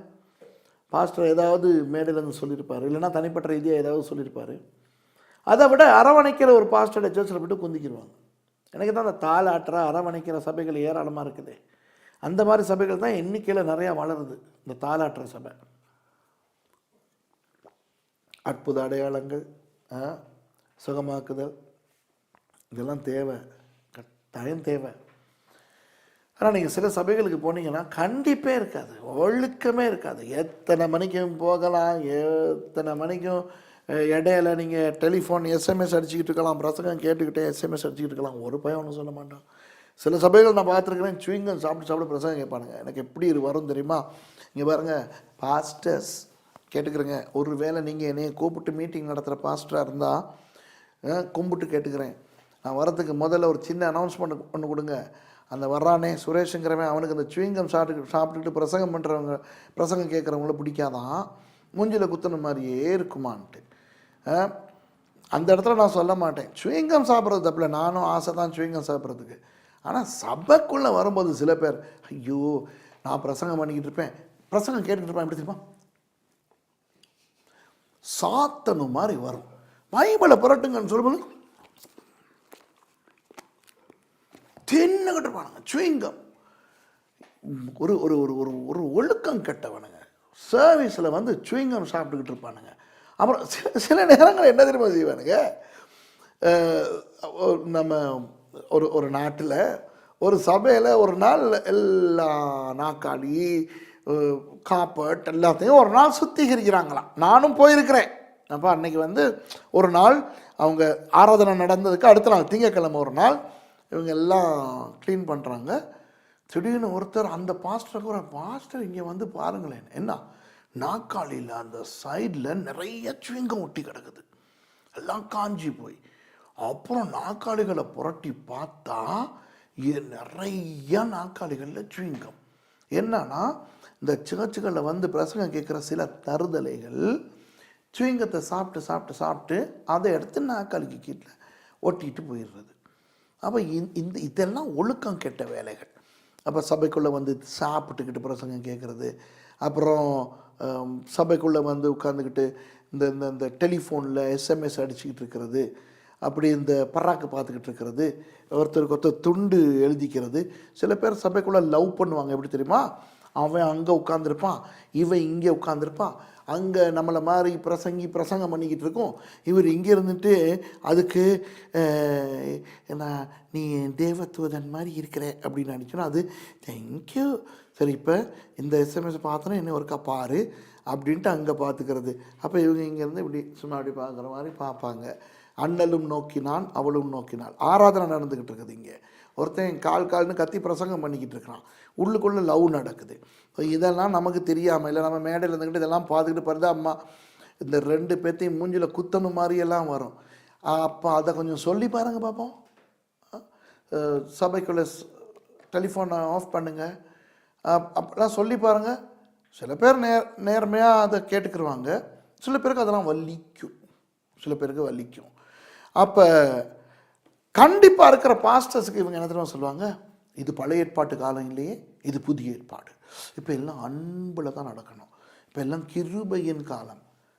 ஹலோ, அப்போஸ்தலர் 5ஆம் அதிகாரம் புதிய ஏற்பாடு. சபை இப்போ தான் தொடங்கி இருக்குது. பாஸ்டர் பேதுரு கண்டிச்சு பேசினோன்னா அவன் தொபுக்கடின்னு செத்தே விழுகிறான். அவன் விழுந்து செத்தான்னு இல்லை, செத்தே விழுந்து இல்லை, விழுந்து ஜீவனை விட்டான், விழுந்து ஜீவனை விட்டான், விழுந்து சாவுறான். இப்போ இந்த சம்பவம் உங்கள் சர்ச்சில் நடந்தால் என்ன நடக்கும்னு யோசிச்சு பாருங்கள். பாஸ்டர்ஸ் உங்கள் சர்ச்சில் இப்படி ஒன்று நடந்துச்சுன்னா சர்ச்சை மூட வேண்டியதான், உங்களை கோர்ட்டுக்கு இழுத்துருவானுங்க. அப்புறம் போயிட்டு வழக்கில் தான் இருக்கணும், உள்ளுக்கு போயிடணும். ஏதாவது பண்ணியிருப்பார் இவர், ஏதாவது விஷம் கொடுத்துருப்பாங்க, அப்புறம் அந்த உடம்பை எடுத்து போஸ்ட்மார்ட்டம் பண்ணி எல்லாம் பார்த்து பெரிய ரகலை பண்ணியிருப்பாங்க. புதிய ஏற்பாடு இங்கே பாருங்கள், அப்போஸ்தலனாகிய பேதுரு அப்போஸ்தலனை பார்த்து பொய் சொல்லக்கூடாது. சாதாரண ஒரு ஊழியக்காரனை பார்த்தே பொய் சொல்லக்கூடாது. ஆனால் ஒன்று உண்மையாக சொல்கிறேன், ஒரு ஊழியத்தில் வளர்ந்த ஒரு பெரிய ஊழியக்காரங்க எங்களுக்கு தெரியும் இல்லையா, எந்த அளவில் சிலர் ஊழியக்காரர் இருக்காங்கன்ட்டு. அதனால் அந்த ஊழியக்காரங்களோட கண்ணை பார்த்து பொய் சொன்னால் ஆண்டவர் அந்த ஆளோட வாழ்க்கையிலேருந்து கையை எடுத்துருவார். அவனுடைய வாழ்க்கையில் மரணங்கள் வரும், நிம்மதி செத்து போகும், ஆரோக்கியம் செத்து போகும், பொருளாதாரம் செத்து போகும், ஆவிக்குரிய ஆசீர்வாதம் செத்து போகும். உயிரோடு இருந்தாலும் செத்ததுக்கு சமானமாக இருப்பாங்க. அனனியா விஷயத்துலையாவது பரவாயில்ல, அவன் செத்து போயிட்டான், அதோடு அவன் முடிஞ்சு. அதை விட உயிரோடு இருந்துக்கிட்டே செத்த மாதிரி இருக்கிற நிலைமை இருக்கு இல்லையா, ரொம்ப பயங்கரமானது. ஆகவே விசுவாசிகளே, உங்கள் ஊழியக்காரருக்கு பொய் சொல்லாதீங்க. ஓகே பாஸ்டர்ஸ், நான் உங்ககிட்ட சொல்கிறேன், ஒன்று கேட்டுக்கிறேங்க. இந்த அதிகாரத்தை நீங்கள் பயன்படுத்துங்க. தி அப்போஸ்டலிக் அத்தாரிட்டி என்ன தெரியுமா? யாராவது உங்களுக்கு பொய் செய்கிறாங்க அப்படின்னு தெரிஞ்சால் மன்னிப்போம், அது வேறு. ஆனால் கட்டாயம் அவங்க அந்த பொய்யை விட்டு வெளியே வரணும் அப்படின்னா தனியாக கூட்டிகிட்டு போங்க. கூட்டிக்கிட்டு போயிட்டு நீங்கள் அவங்ககிட்ட சொல்லுங்கள், இந்த பாரு ஊழியக்காரனாக இப்போ நான் அவனோட பேசுகிறேன் அப்படின்ட்டு. நீங்கள் கண்ணாடி போட்டிருந்தா கண்ணாடியை காட்டுங்க, சொல்லுங்கள் அந்த நபரை, இப்போ என் கண்ணை பாரு, ஊழியக்காரன், இப்போ நீ உண்மையை சொல்லு அப்படின்னு சொல்லுங்கள். நீங்கள் அப்படி சொல்லியும் அவங்க உண்மை சொல்லாமல் பொய் சொன்னாங்கன்னா நீங்கள் விட்டுருவீங்க, ஒரு நாளும் ஆண்டவர் விட மாட்டார். வேதத்தில் இருக்குது. பேதுரு சொல்கிறாரு, ஷுவரா பாருங்கள், பேதுரு அவனை நோக்கி, அனனியாவே, நிலத்தின் கிரயத்தில் ஒரு பங்கை வஞ்சித்து வைத்து பரிசுத்த ஆவியினிடத்தில் பொய் சொல்லும்படி. அப்படின்னா என்ன அர்த்தம்? நீ எனக்கு சொல்லலம்மா, நீ எனக்கு பொய் சொல்லலை, எனக்குள்ளே இருக்கிற பரிசுத்த ஆவிக்கு பொய் சொல்கிறேன். அடுத்த வசனம் என்ன? பரிசுத்தாவி தேவன், அதாவது ஊழியக்காரனுக்குள்ள தேவன் இருக்கார், எல்லாருக்குள்ளேயும் இருக்கிறார் தேவன். ஆனால் ஒரு ஊழியக்காரனை ஆண்டவர் வைக்கிறது. இப்போ அந்த இடத்துல அனனியா இப்படி நினச்சிருந்தா, சும்மா ஒரு பேச்சுக்கு சொல்கிறேன், இவர் யாருன்னு எங்களுக்கு தெரியாது. இப்போ இந்த சம்பவம் எப்போ நடக்குது? சபை ஆரம்பித்த ஆரம்பத்தில் தானே. ஒரு சபை ஆரம்பித்த ஒரு சில மாதங்கள்னு சொல்லுவோம், 3 மாதத்துக்கு முந்தி இவர் என்ன பண்ணார்னு எங்களுக்கு தெரியாதா? யார்? இந்த பேதுரு. 3 மாதத்துக்கு முந்தி இவர் இயேசுவை தெரியாதுன்னு பொய் சொல்லி 3 தடவை, அதில் 3ஆவது தடவை அந்த பொய்யை நிரூபிக்கிறதுக்கு இயேசுவை சபிச்சு சத்தியம் பண்ணார். பொய் சொன்னார், இயேசுவை சபிச்சாரு, சத்தியம் பண்ணாரு. இவர் எனக்கிட்ட சொல்கிறாரு நீ பொய் சொல்கிறன்ட்டு. இப்படி நினைக்கலாம் இல்லையா? இன்றைக்கி நிறைய பேர் இப்படி நினைக்கிறாங்க அன்பானவர்களே. என்னன்னா, சரி ஊழியக்காரன், எந்த ஊழியக்காரங்கிட்ட தான் பலவீனம் இல்லை. இப்போ பேதுருங்கிற அந்த மனுஷன், பேதுரு அப்படிங்கிற அந்த நபர் பலவீனமானவன். அவனும் பொய் சொல்லியிருக்கிறான், சத்தியம் பண்ணான், சபிச்சான், எல்லாம் பண்ணான். ஆனால் இந்த இடத்துல அவர் எப்படி நிற்கிறாரு? அப்போஸ்தலன் அப்படிங்கிற அந்த சீருடைய தரித்து கொண்டு நிற்கிறார். அப்போ அப்போஸ்தலர் அப்படின்னு நிற்கும்போது அவரை ஒரு மனுஷனுக்குரிய பலவீனத்தை கொண்டு ஒரு மனுஷனை பார்க்கக்கூடாது. அவருக்குள்ளே இருக்கிற அந்த அதிகாரம், அவருக்குள்ளே இருக்கிற அந்த அபிஷேகம், அதை பார்க்கணும். விசுவாசிகளே, உங்கள் பாஸ்டர்னுடைய பலவீனங்கள் உங்களுக்கு தெரியலாம். உங்கள் பாஸ்டர் ஒரு சாதாரண மனுஷன். எந்த ஒரு மனுஷனும் இன்னைக்கு உயிரோடு இருக்கிறான்னா அதுக்கு காரணம் அவர் இன்னும் பரிபூர்ணம் அடையலை, அவர் இன்னும் சம்பூர்ணம் அடையலை, இன்னும் முழுமையான பரிசுத்தம் அவருக்குள்ளே வரலை. ஆனால் அவர் உங்களுடைய மேய்ப்பன், கர்த்தருக்கும் உங்களுக்கும் இடையில நிற்கிற மத்தியஸ்தவர். ஆகவே அந்த ஊழியனுக்கு நீங்கள் போய் சொல்லும்போது ஆண்டவருக்கு அது தாங்கவே முடியாது. ஆண்டவர் கையை எடுத்துருவார். அப்போ அனனியாவை மாதிரி அந்த நேரம் நீங்கள் செத்து விளையாட்டியும் வாழ்க்கையில் இருக்கிற நிம்மதியெல்லாம் செத்து போகும், சுகம் செத்து போகும், ஆத்திரம், வியாதி வியாதி வியாதி வியாதி. அப்போ நீங்கள் என்ன தெரியுமா சொல்லுவீங்க? பிசாசு வியாதி கொடுக்குறாங்க. நோ, இதெல்லாம் ஆண்டவருடைய கை எடுக்கப்பட்டனால வாரது. பொருளாதாரம் இல்லாமல் போகும், நிம்மதி இல்லாமல் போகும், குடும்பத்தில் சண்டை சச்சரவுன்னு. ஆகவே இது ரொம்ப இந்த 5வது அதிகாரத்தினுடைய சத்தியம் ரொம்ப ரொம்ப ஆழமான ஒரு சத்தியம், சீரியஸான ஒரு சத்தியம்.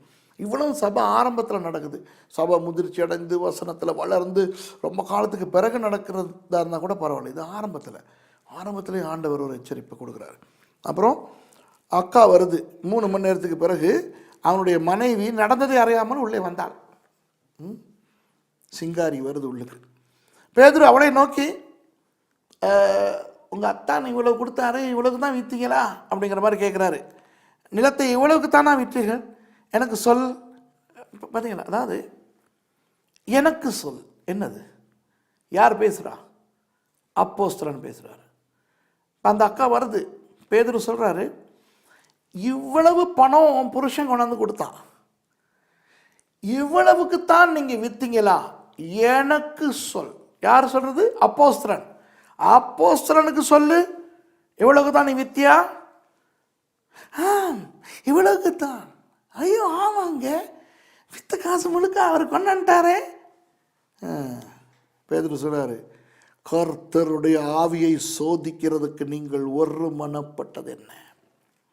இதோ உன் புருஷனை அடக்கம் பண்ணினவர்களுடைய கால்கள் வாசற்படியிலே வந்திருக்கிறது, உன்னையும் வெளியே கொண்டு போவார்கள் என்றான். உடனே அவள் அவனுடைய பாதத்தில் விழுந்து ஜீவனை விட்டாள். வாலிபர் உள்ளே வந்து அவள் மரித்து போனதை கண்டு அவளை வெளியே எடுத்து கொண்டு போய் அவளுடைய புருஷன் அண்டையில் அடக்கம் பண்ணினார்கள். கவனிங்க 11வது வசனம். சபையார் எல்லாருக்கும் இவைகளை கேள்விப்பட்ட மற்ற யாவருக்கும் மிகுந்த பயம் உண்டாயிற்று. இது ரொம்ப சீரியஸான விஷயம். இன்னைக்கு பொய் பயங்கரமாக சபைக்குள்ளே வந்திருக்குது. அந்த பொய்க்கு பிதா பிசாசு. ஆகவே இன்றைக்கி தங்களுடைய சுய லாபத்துக்காக பொய் சொல்கிறது, தங்களை காப்பாற்றிக்கிறதுக்காக பொய் சொல்கிறது, இப்படி போய் போய் போய் போய் நிறைய பொய் இன்றைக்கி சபையிலுக்குள்ளே வந்திருக்குது. ஆனால் சபையில் பொய் சொல்லப்பட்ட சம்பவம் இது. அது எப்படி ஆண்டவர் அடிக்கிறாரு அப்படிங்கிறத நீங்கள் இன்றைக்கி பார்த்துக்கிட்டீங்க. இனி அதுக்கு பிறகு என்ன? அப்போஸ்தலருடைய கைகளினாலே 12வது வசனம், அநேக அடையாளங்களும் அற்புதங்களும் ஜனங்களுக்குள்ளே செய்யப்பட்டது. எல்லாரும் ஒருமனப்பட்டு சாலமோனுடைய மண்டபத்தில் இருந்தார்கள். எங்கே? தேவாலயத்தில் தான் அவங்க இருக்கிறாங்க. அப்போ நிறையா சுகமாக்குதல் எல்லாம் நடக்குது.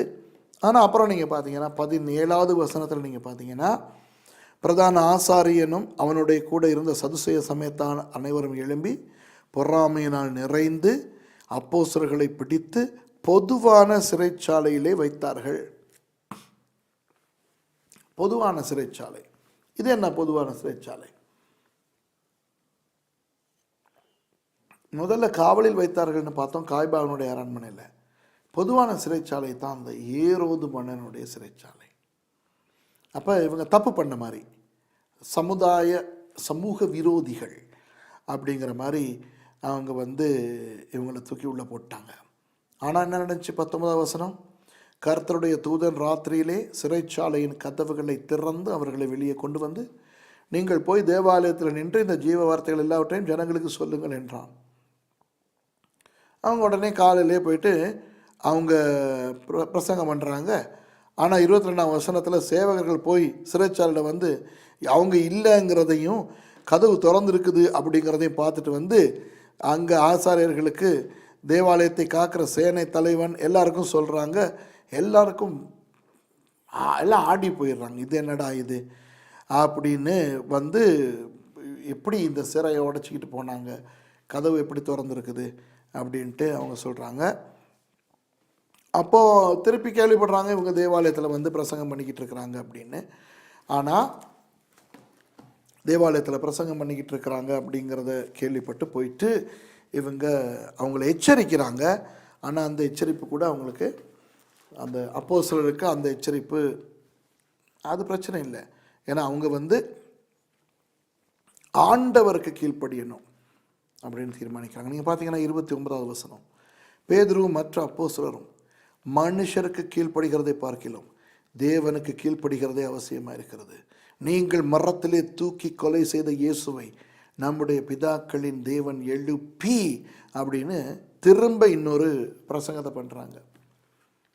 எந்த சந்தர்ப்பத்தில் இவங்களை அடிக்க வந்தால் என்ன, பிடிக்க வந்தால் என்ன, எச்சரிக்கை வந்தால் என்ன, சந்தர்ப்பத்தை பயன்படுத்தி இவங்க பிரசங்கத்தை பண்ணிடுவாங்க. 33வது வசனம், அதை அவர்கள் கேட்ட பொழுது மூர்க்கமடைந்து அவர்களை கொல்லை செய்யும்படி யோசனை பண்ணினார்கள். அப்போ தான் ஒரு நபர் வரார். யார் தெரியுமா நபர்? உங்களுக்கு ஞாபகம் இருக்கா? நான் பவுலை பற்றி பேசும்போது சாடையாக சொன்னேன், 3 பெரிய ரபிகள் அந்த காலத்தில் இருந்தாங்கன்ட்டு. ஷமாய், ஹிலேல், அந்த ஹிலேலினுடைய சீடனாக இருந்தவர் கமாலியேல்.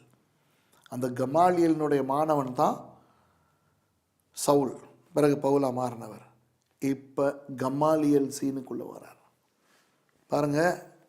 24வது வசனம், அப்பொழுது சகல ஜனங்களாலும் கனம் பெற்ற நியாய சாஸ்திரியாகிய கமாலியேல் என்னும் பேர் கொண்ட ஒரு பரிசேயன் ஆலோசனை சங்கத்தில் எழுந்திருந்து அப்போஸ்தலரை சற்று நேரம் வெளியே கொண்டு போக சொல்லி சங்கத்தை நோக்கி, இஸ்ரவேலரே, எந்த மனுஷருக்கு நீங்கள் செய்ய போகிறதை குறித்து எச்சரிக்கையாயிருங்கள். வாவ், கமாலியேல் வந்துட்டார் சீனுக்குள்ளே. ஏன்னா முந்தி தெய்தாஸ்னு ஒருத்தன் வந்தான், அவனுக்கும் 400 பேர்கிட்ட பின்னால் போனாங்க. ஆனால் அவன் செத்து போனான். அதுக்கு பிறகு அந்த நம்பினவங்க எல்லாம் சிதறி போயிட்டாங்க. அப்புறம் யூதாஸ்னு இன்னொருத்தன் கலிலேயாலேருந்து வந்தான், அப்படியே அவனும் அழிஞ்சு போனான். அவனை நம்பினவங்களும் எல்லாம் இல்லாமல் போனாங்க. அது மாதிரி இந்த ஜனங்களை இப்போ நீங்கள் விட்டுருங்க. 39வது வசனம் ரொம்ப சீரியஸான ஒரு வசனம்.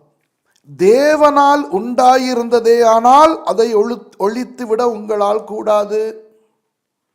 தேவனோட போர் செய்கிறவர்களாய் காணப்படாதபடிக்கு பாருங்கள். வாவ், என்ன ஒரு அருமையான வெளிப்பாடு. இவருக்கு இயேசுவை தெரியாது, இவர் இயேசுவை நம்பினவரும் கிடையாது. இவர் ஒரு யூத ரபி, ரொம்ப மதிக்கப்பட்ட ஒருத்தர். இவர் சொல்கிறார் ஆலோசனை சங்கத்துக்கு, ஹலோ கவனம், இந்த மாதிரி சில பேர் வந்தது உண்டு. யூஸ்துன்னு ஒருத்தன் வந்தான், யூதாஸ்னு ஒருத்தன் வந்தான். ஆனால் கடைசியில் என்னாச்சு, அவங்க எல்லாம் இல்லாமல் போனாங்க. யுஸ்து இல்லை, தெய்யுதாஸ்னு ஒருத்தன் வந்தான், யூதாஸ்னு ஒருத்தன் வந்தான். இவங்க எல்லாம் இல்லாமல் போனாங்க. அப்படி இது ஒரு மனுஷனால் உண்டானதுன்னா இல்லாமல் போயிடும். ஆனால் தேவனால் ஒரு வேளை உண்டாகி இருந்துச்சுன்னா நீங்கள் தேவனோட போர் செய்கிறவங்களா மாறிடாதபடி கவனமாக இருங்க அப்படின்னு அவர் சொன்னோன்னா அவர் பெரியா இல்லையா?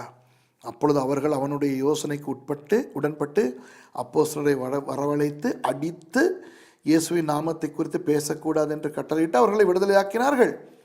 ஆனால் இந்த பாருங்க அழகான ஒரு வசனம் 41, அவருடைய நாமத்துக்காக தாங்கள் அவமானம் அடைவதற்கு பாத்திரராக எண்ணப்பட்டபடியினால் சந்தோஷமாய் ஆலோசனை சங்கத்தை விட்டு புறப்பட்டு போய் தினந்தோறும் தேவாலயத்திலேயும் வீடுகளிலேயும் ஈடை விடாமல் உபதேசம் பண்ணி இயேசுவை கிறிஸ்து என்று பிரசங்கித்தார்கள். Wow wow wow! என்ன ஒரு ஆவி, என்ன ஒரு ஒரு ஒரு சந்தோஷம், என்ன ஒரு மகிழ்ச்சி அவங்களுக்கு பாருங்க. அதாவது அட்டி வாங்குறாங்க, அட்டி வாங்கிட்டு இவங்க நினைக்கிறாங்க அது ஒரு ஒரு பெரிய பெருமை மாதிரி இவங்களுக்கு. ஆண்டவருக்காக அவமானப்படைகிறது கூட ஒரு பெரிய ஒரு சந்தோஷம். ஆனால் பயமுறுத்தி விட்டனால இவங்க பேசாமல் இருந்தாங்களா? தினசரி தேவாலயத்துக்கு போய் பிரசங்கம் பண்ணாங்க, அற்புதங்கள் செய்தாங்க, ஜனங்களை ஆண்டவருக்குள்ளே கொண்டு வந்து கொண்டே இருந்தாங்க. இப்போ இது ஒரு நல்ல ஒரு ஆரம்பம். அஞ்சு அதிகாரத்தை நீங்கள் பார்த்தீங்கன்னா இப்போ உங்களுக்கு தெரியுது. இப்போ உபத்திரம் வந்துருச்சு, பிரச்சனைகள் வந்துருச்சு, எதிரிகள் உருவாகிட்டாங்க சுவிசேஷத்துக்கு. இருந்தாலும் அப்போஸ்தலருடைய அந்த வலிமை அதிகரித்து கொண்டே இருக்குது. சிறையில் போடுறாங்க, ஆனால் அற்புதமாக வெளியே வந்துடுறாங்க. சிறையிலேருந்து வெளியே வந்து பிரசங்கம் பண்ணுறாங்க. அப்போ இதெல்லாம் பார்க்கும்போது ரொம்ப ஒரு ஒரு ஒரு அற்புதமான ஒரு காலமாக நமக்கு தெரியுதுல்ல. இப்படி தான் சபை ஆரம்பிச்சது. சரி, இப்போ அப்போஸ்தலர்கள் வெளியே போய் பிரசங்கம் பண்ணினது, அவங்களுக்கு எதிர்ப்பு வந்தது, அவங்கள சிறையில் போட்டது, அப்புறம் சிறையிலேருந்து அவங்க வெளியே வந்தது, இதெல்லாம் பார்த்துட்டோம். இப்போ திரும்ப எங்களுடைய கண்ணோட்டத்தை சபை உள்ளுக்கு கொண்டு வருவோம். 6வது அதிகாரத்துக்குள்ளே போகும்போது சபை உள்ளுக்கு என்ன நடக்குது அப்படின்னு ஒரு சம்பவத்தை நாங்கள் பார்க்குறோம். என்னன்னா, இப்போ நான் உங்களுக்கு ஞாபகம் இருக்கா சொன்னேன், ப்ராசலீட்டோஸ், புற மதங்கள்லேருந்து ரட்சிக்கப்பட்டில்லை, யூதர்களாக மாறினவங்க ப்ராசலைட்ஸ். நிறைய கிரேக்கர்கள் யூதர்களாக மாறி இருந்தாங்க.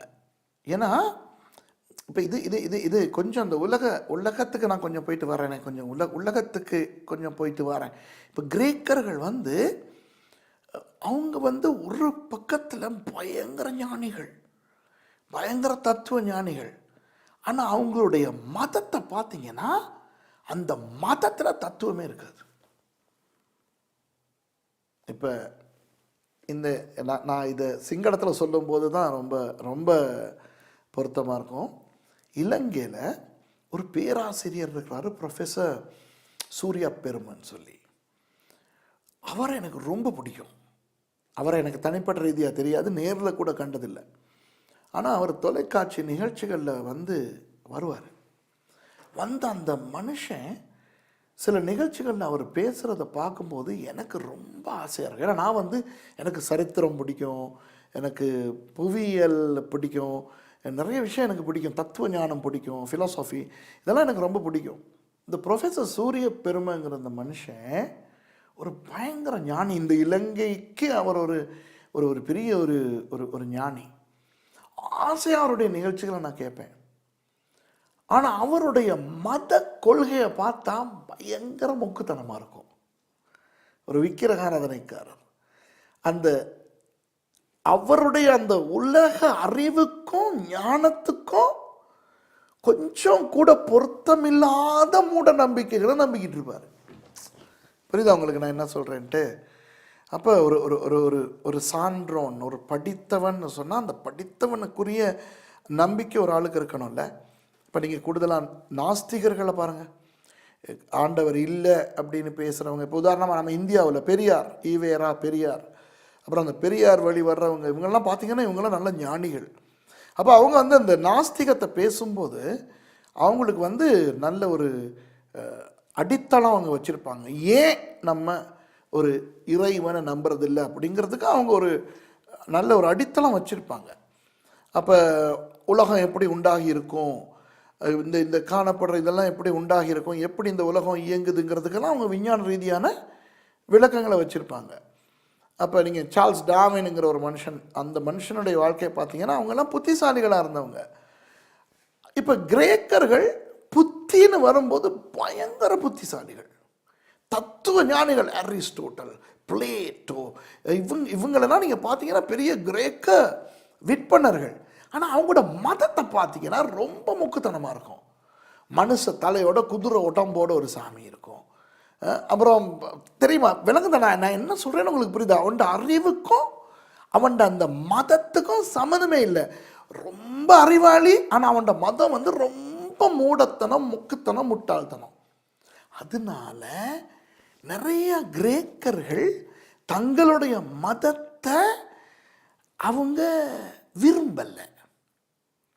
ஏன்னா அவங்களுடைய அறிவின்படி, அவங்களுடைய அறிவுக்கு ஏற்ற விதத்தில் கிரேக்க மதம் இல்லை.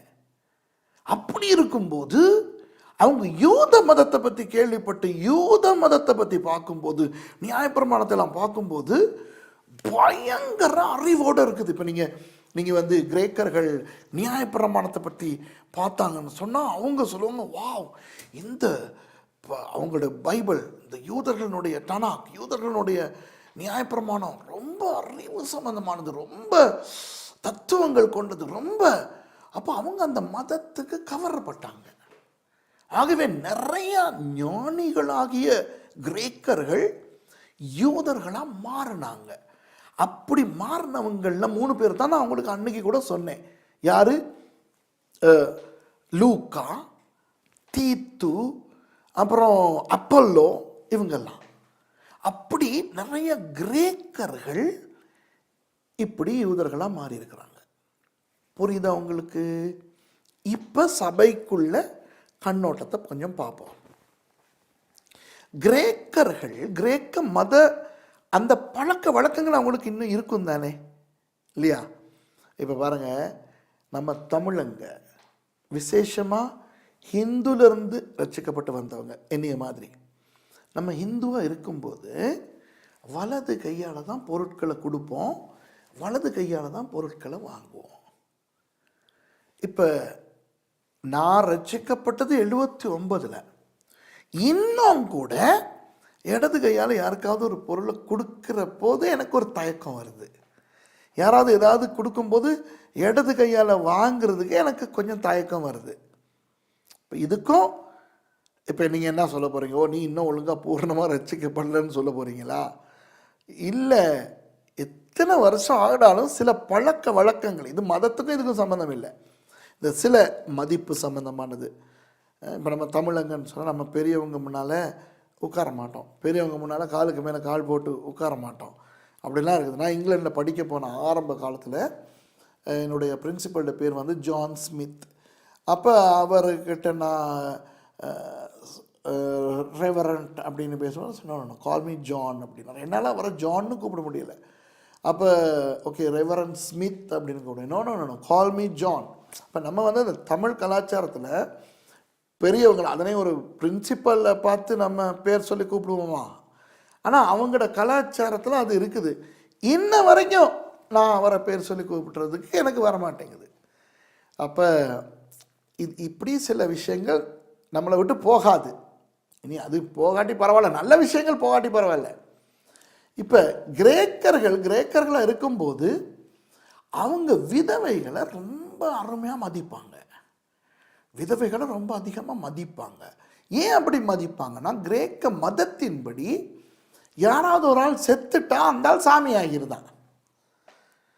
அப்போ ஒரு புருஷன் இறந்து போனால் அந்த மனைவி வந்து சாமி விட்டு சம்சாரம். செத்து போனவருக்கு அவர் புருஷன் சாமி ஆகிட்டார் இல்லையா, சாமியிட சம்சாரங்கிறனால கிரேக்க விதவைகளுக்கு ரொம்ப முக்கியத்துவம் கொடுப்பாங்க, ரொம்ப கனம் கொடுப்பாங்க. அப்போ ஒரு விதவை ஒரு ஒரு ஒரு சொல்லுவோமே ஒரு ஒரு ஒரு விருந்துக்கு வந்திருக்காங்க, எல்லாம் வரிசையில் போய்ட்டு சாப்பாடு சாப்பிடணும்.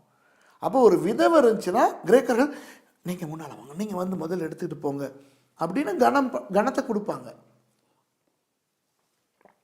யூதர்களுக்கு விதவைகள் வந்து சாபம் மாதிரி. யூதர்களுடைய கொள்கையின்படி விதவைய இவங்க அபசகுனமாக நினைக்கிறது. இந்த நிறைய தமிழ் ஜனங்க அப்படி தானே இல்லையா, ஒரு ஒரு விதவையை நல்ல காரியங்களில் பயன்படுத்த மாட்டாங்க. அவங்க பிரயாணப்பட்டு போகும்போது முன்னால் ஒரு விதவை வந்துச்சுன்னா சகுனம் சரியில்லைன்னு நினைப்பாங்க இந்துக்கள். அந்த மாதிரியான கொள்கை தான் இந்த யூதர்களுக்கு இருந்தது. இப்போ இந்த யூதர்களும் ரசிக்கப்பட்டு உள்ள வந்திருக்காங்க. கிரேக்கர்களாக இருந்த யூதர்களாக மாறின ப்ரொசலைட்டாஸ் அவங்களும் உள்ள வந்திருக்கிறாங்க.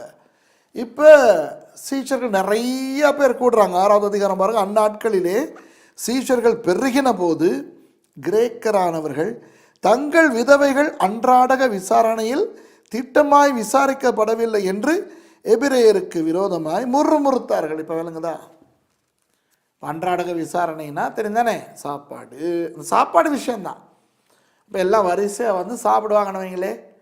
அப்போ இப்போ யூதர்கள் தானே கூடுதலாக, எபிரேயர்கள் அதாவது யூதர்களாக இருந்து ரட்சிக்கப்பட்ட கிறிஸ்தவர்கள் சாப்பாடு பரிமாறும்போது விதவைகள் வந்தால் இவங்க சொல்லுவாங்க, நீங்கள் கொஞ்சம் ஓரமாக இருங்க, நீங்கள் பின்னால் வாங்க, கடைசியாக வாங்க. ஏன் இவங்களுக்கு அந்த விதவைகளை மதிக்காமல் இருந்தே பழகிருச்சு.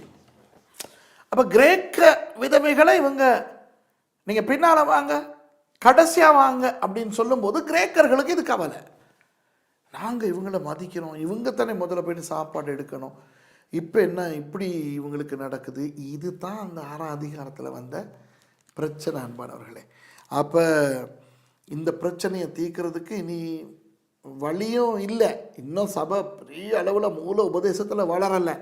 யூதன் என்றும் இல்லை, கிரேக்கன் என்றும் இல்லைன்னு சொன்னது யார்? பவுல். இன்னும் பவுல் உள்ள வரல. பவுல் இன்னும் சவுலாக இருந்துக்கிட்டு இருக்கிறாரு எங்கேயோ. அப்போ இன்னும் அந்த அளவு முதிர்ச்சி அடைய இல்லை. அப்போ அதனால் அப்போஸ்தலர்களுக்கு கூட என்ன செய்யறதுன்னு தெரியலை. அதனால அவங்க இப்படி ஒரு ஐடியா கொடுக்குறாங்க. அப்பொழுது 12 சீஷர் கூட்டத்தை வரவழைத்து எல்லாத்தையும் கூப்பிட்டு, நாங்கள் தேவ வசனத்தை போதியாமல் பந்தி விசாரணை செய்வது தகுதி அல்ல. பாஸ்டர்ஸ் விலகிக்கிறீங்க, இந்த ஒன் மேன் ஷோ பண்ண வேண்டாம். பாஸ்டர் தான், அதுக்காக எல்லாத்துலேயும் நீங்கள் கையை நுழைச்சிக்கிட்டு மூக்கை நுழைச்சிக்கிட்டு எல்லாத்தையும் நீங்கள் செய்யணும்னு பண்ணக்கூடாது. டெலிகேஷன் ரொம்ப முக்கியம். டெலிகேஷனுங்கிறது ஊழியத்தை பகிர்ந்து கொடுக்கறது. தலைவர்கள் 2 விதமாக இருக்கிறாங்க. இது நான் பாஸ்டர்ஸுக்கு பேசுகிறேன். தலைவர்கள் 2 விதமாக இருக்கிறாங்க. ஒன்று வந்து ஆட்சியாளன், அடுத்தது தலைவன். ஆட்சியாளன்னா யார் தெரியுமா? இப்படி தான் செய்யணும், இப்படி தான் செய்யணும், செய்யணும் செய்ய வைக்கிறவங்க. தலைவர்கள் எப்படின்னா, இந்த காரியம் நாங்கள் செய்யணும், நாங்கள் வாங்க எல்லாம் சேர்ந்து செய்வோம், யார் யாருக்கு இதில் செய்யக்கூடிய திறமை இருக்கோ நீங்கள் எல்லாம் செய்யுங்க அப்படின்னு இவங்க எல்லாத்தையும் செய்ய வைக்கிறது. இப்போ ஆண்டவர் நம்மளை தலைவர்களை அழைச்சிருக்கிறார். நாமளும் செய்யணும், மற்றவங்களை செய்ய வைக்கணும்.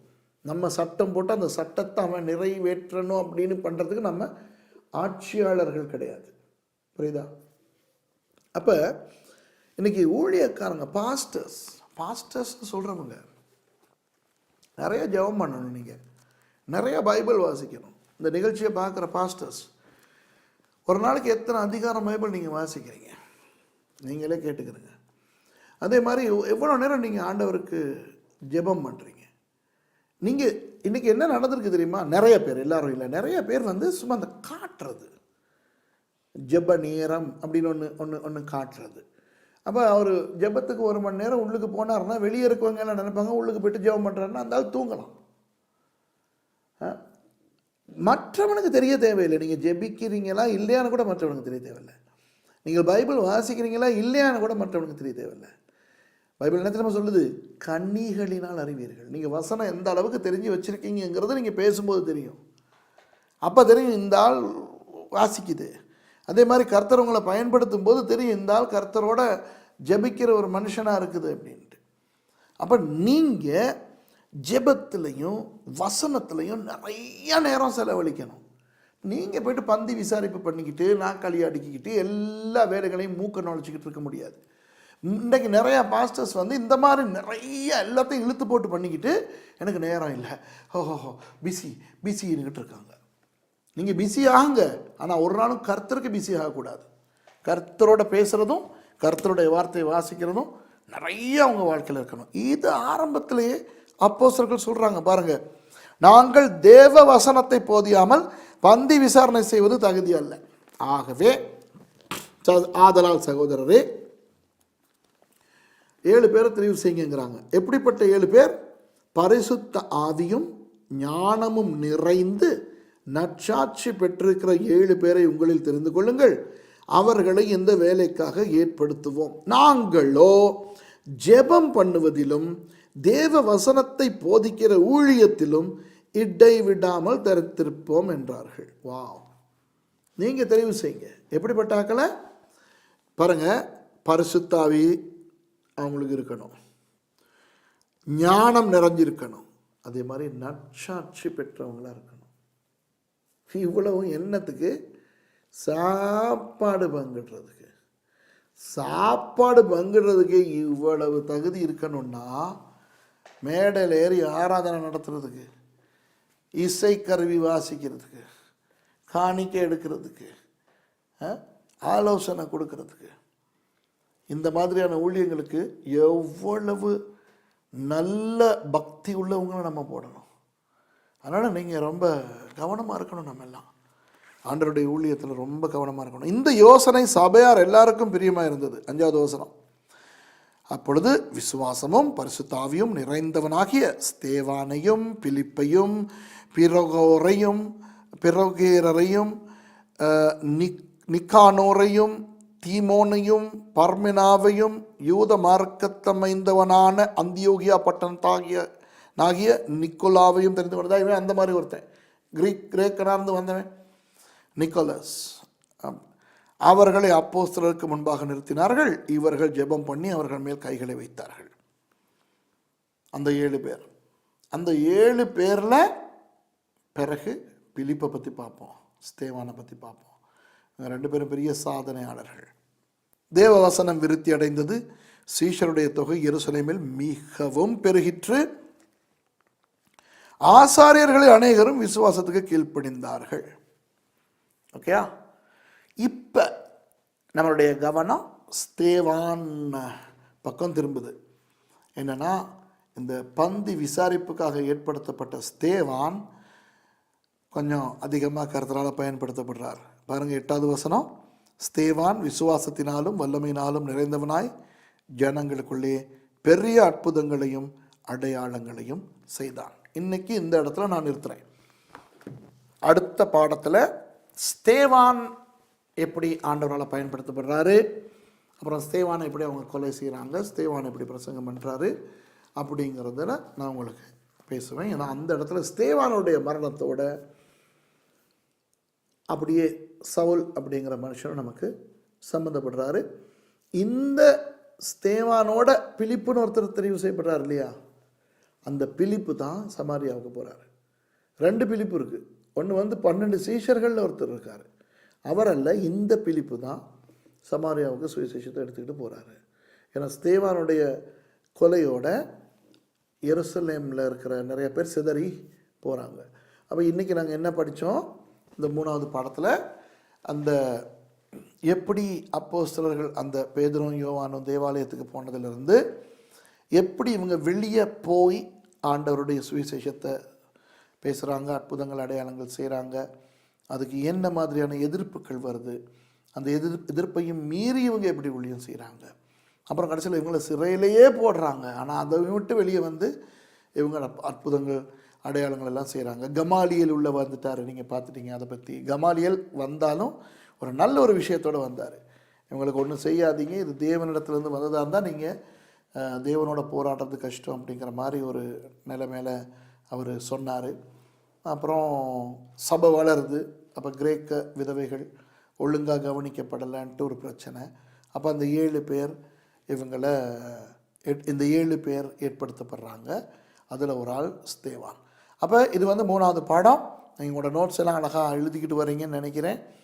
இனி அடுத்த 4வது பாடத்தில் ஸ்தேவான் அவர் எப்படி ஊழியத்தில் பயன்படுத்தப்பட்டார். கொஞ்ச காலம்தான் ஒரு கொஞ்ச காலத்தில் பயங்கரமாக ஆண்டவர் பயன்படுத்தினார். அப்புறம் அவரை கொலை செஞ்சிட்டாங்க. ஏன்னா ஸ்தேவான் தான் முதலாவது இரத்த சாட்சி, சபையினுடைய முதலாவது இரத்த சாட்சி.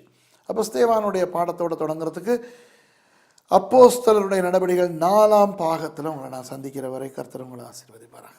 ஆமென்.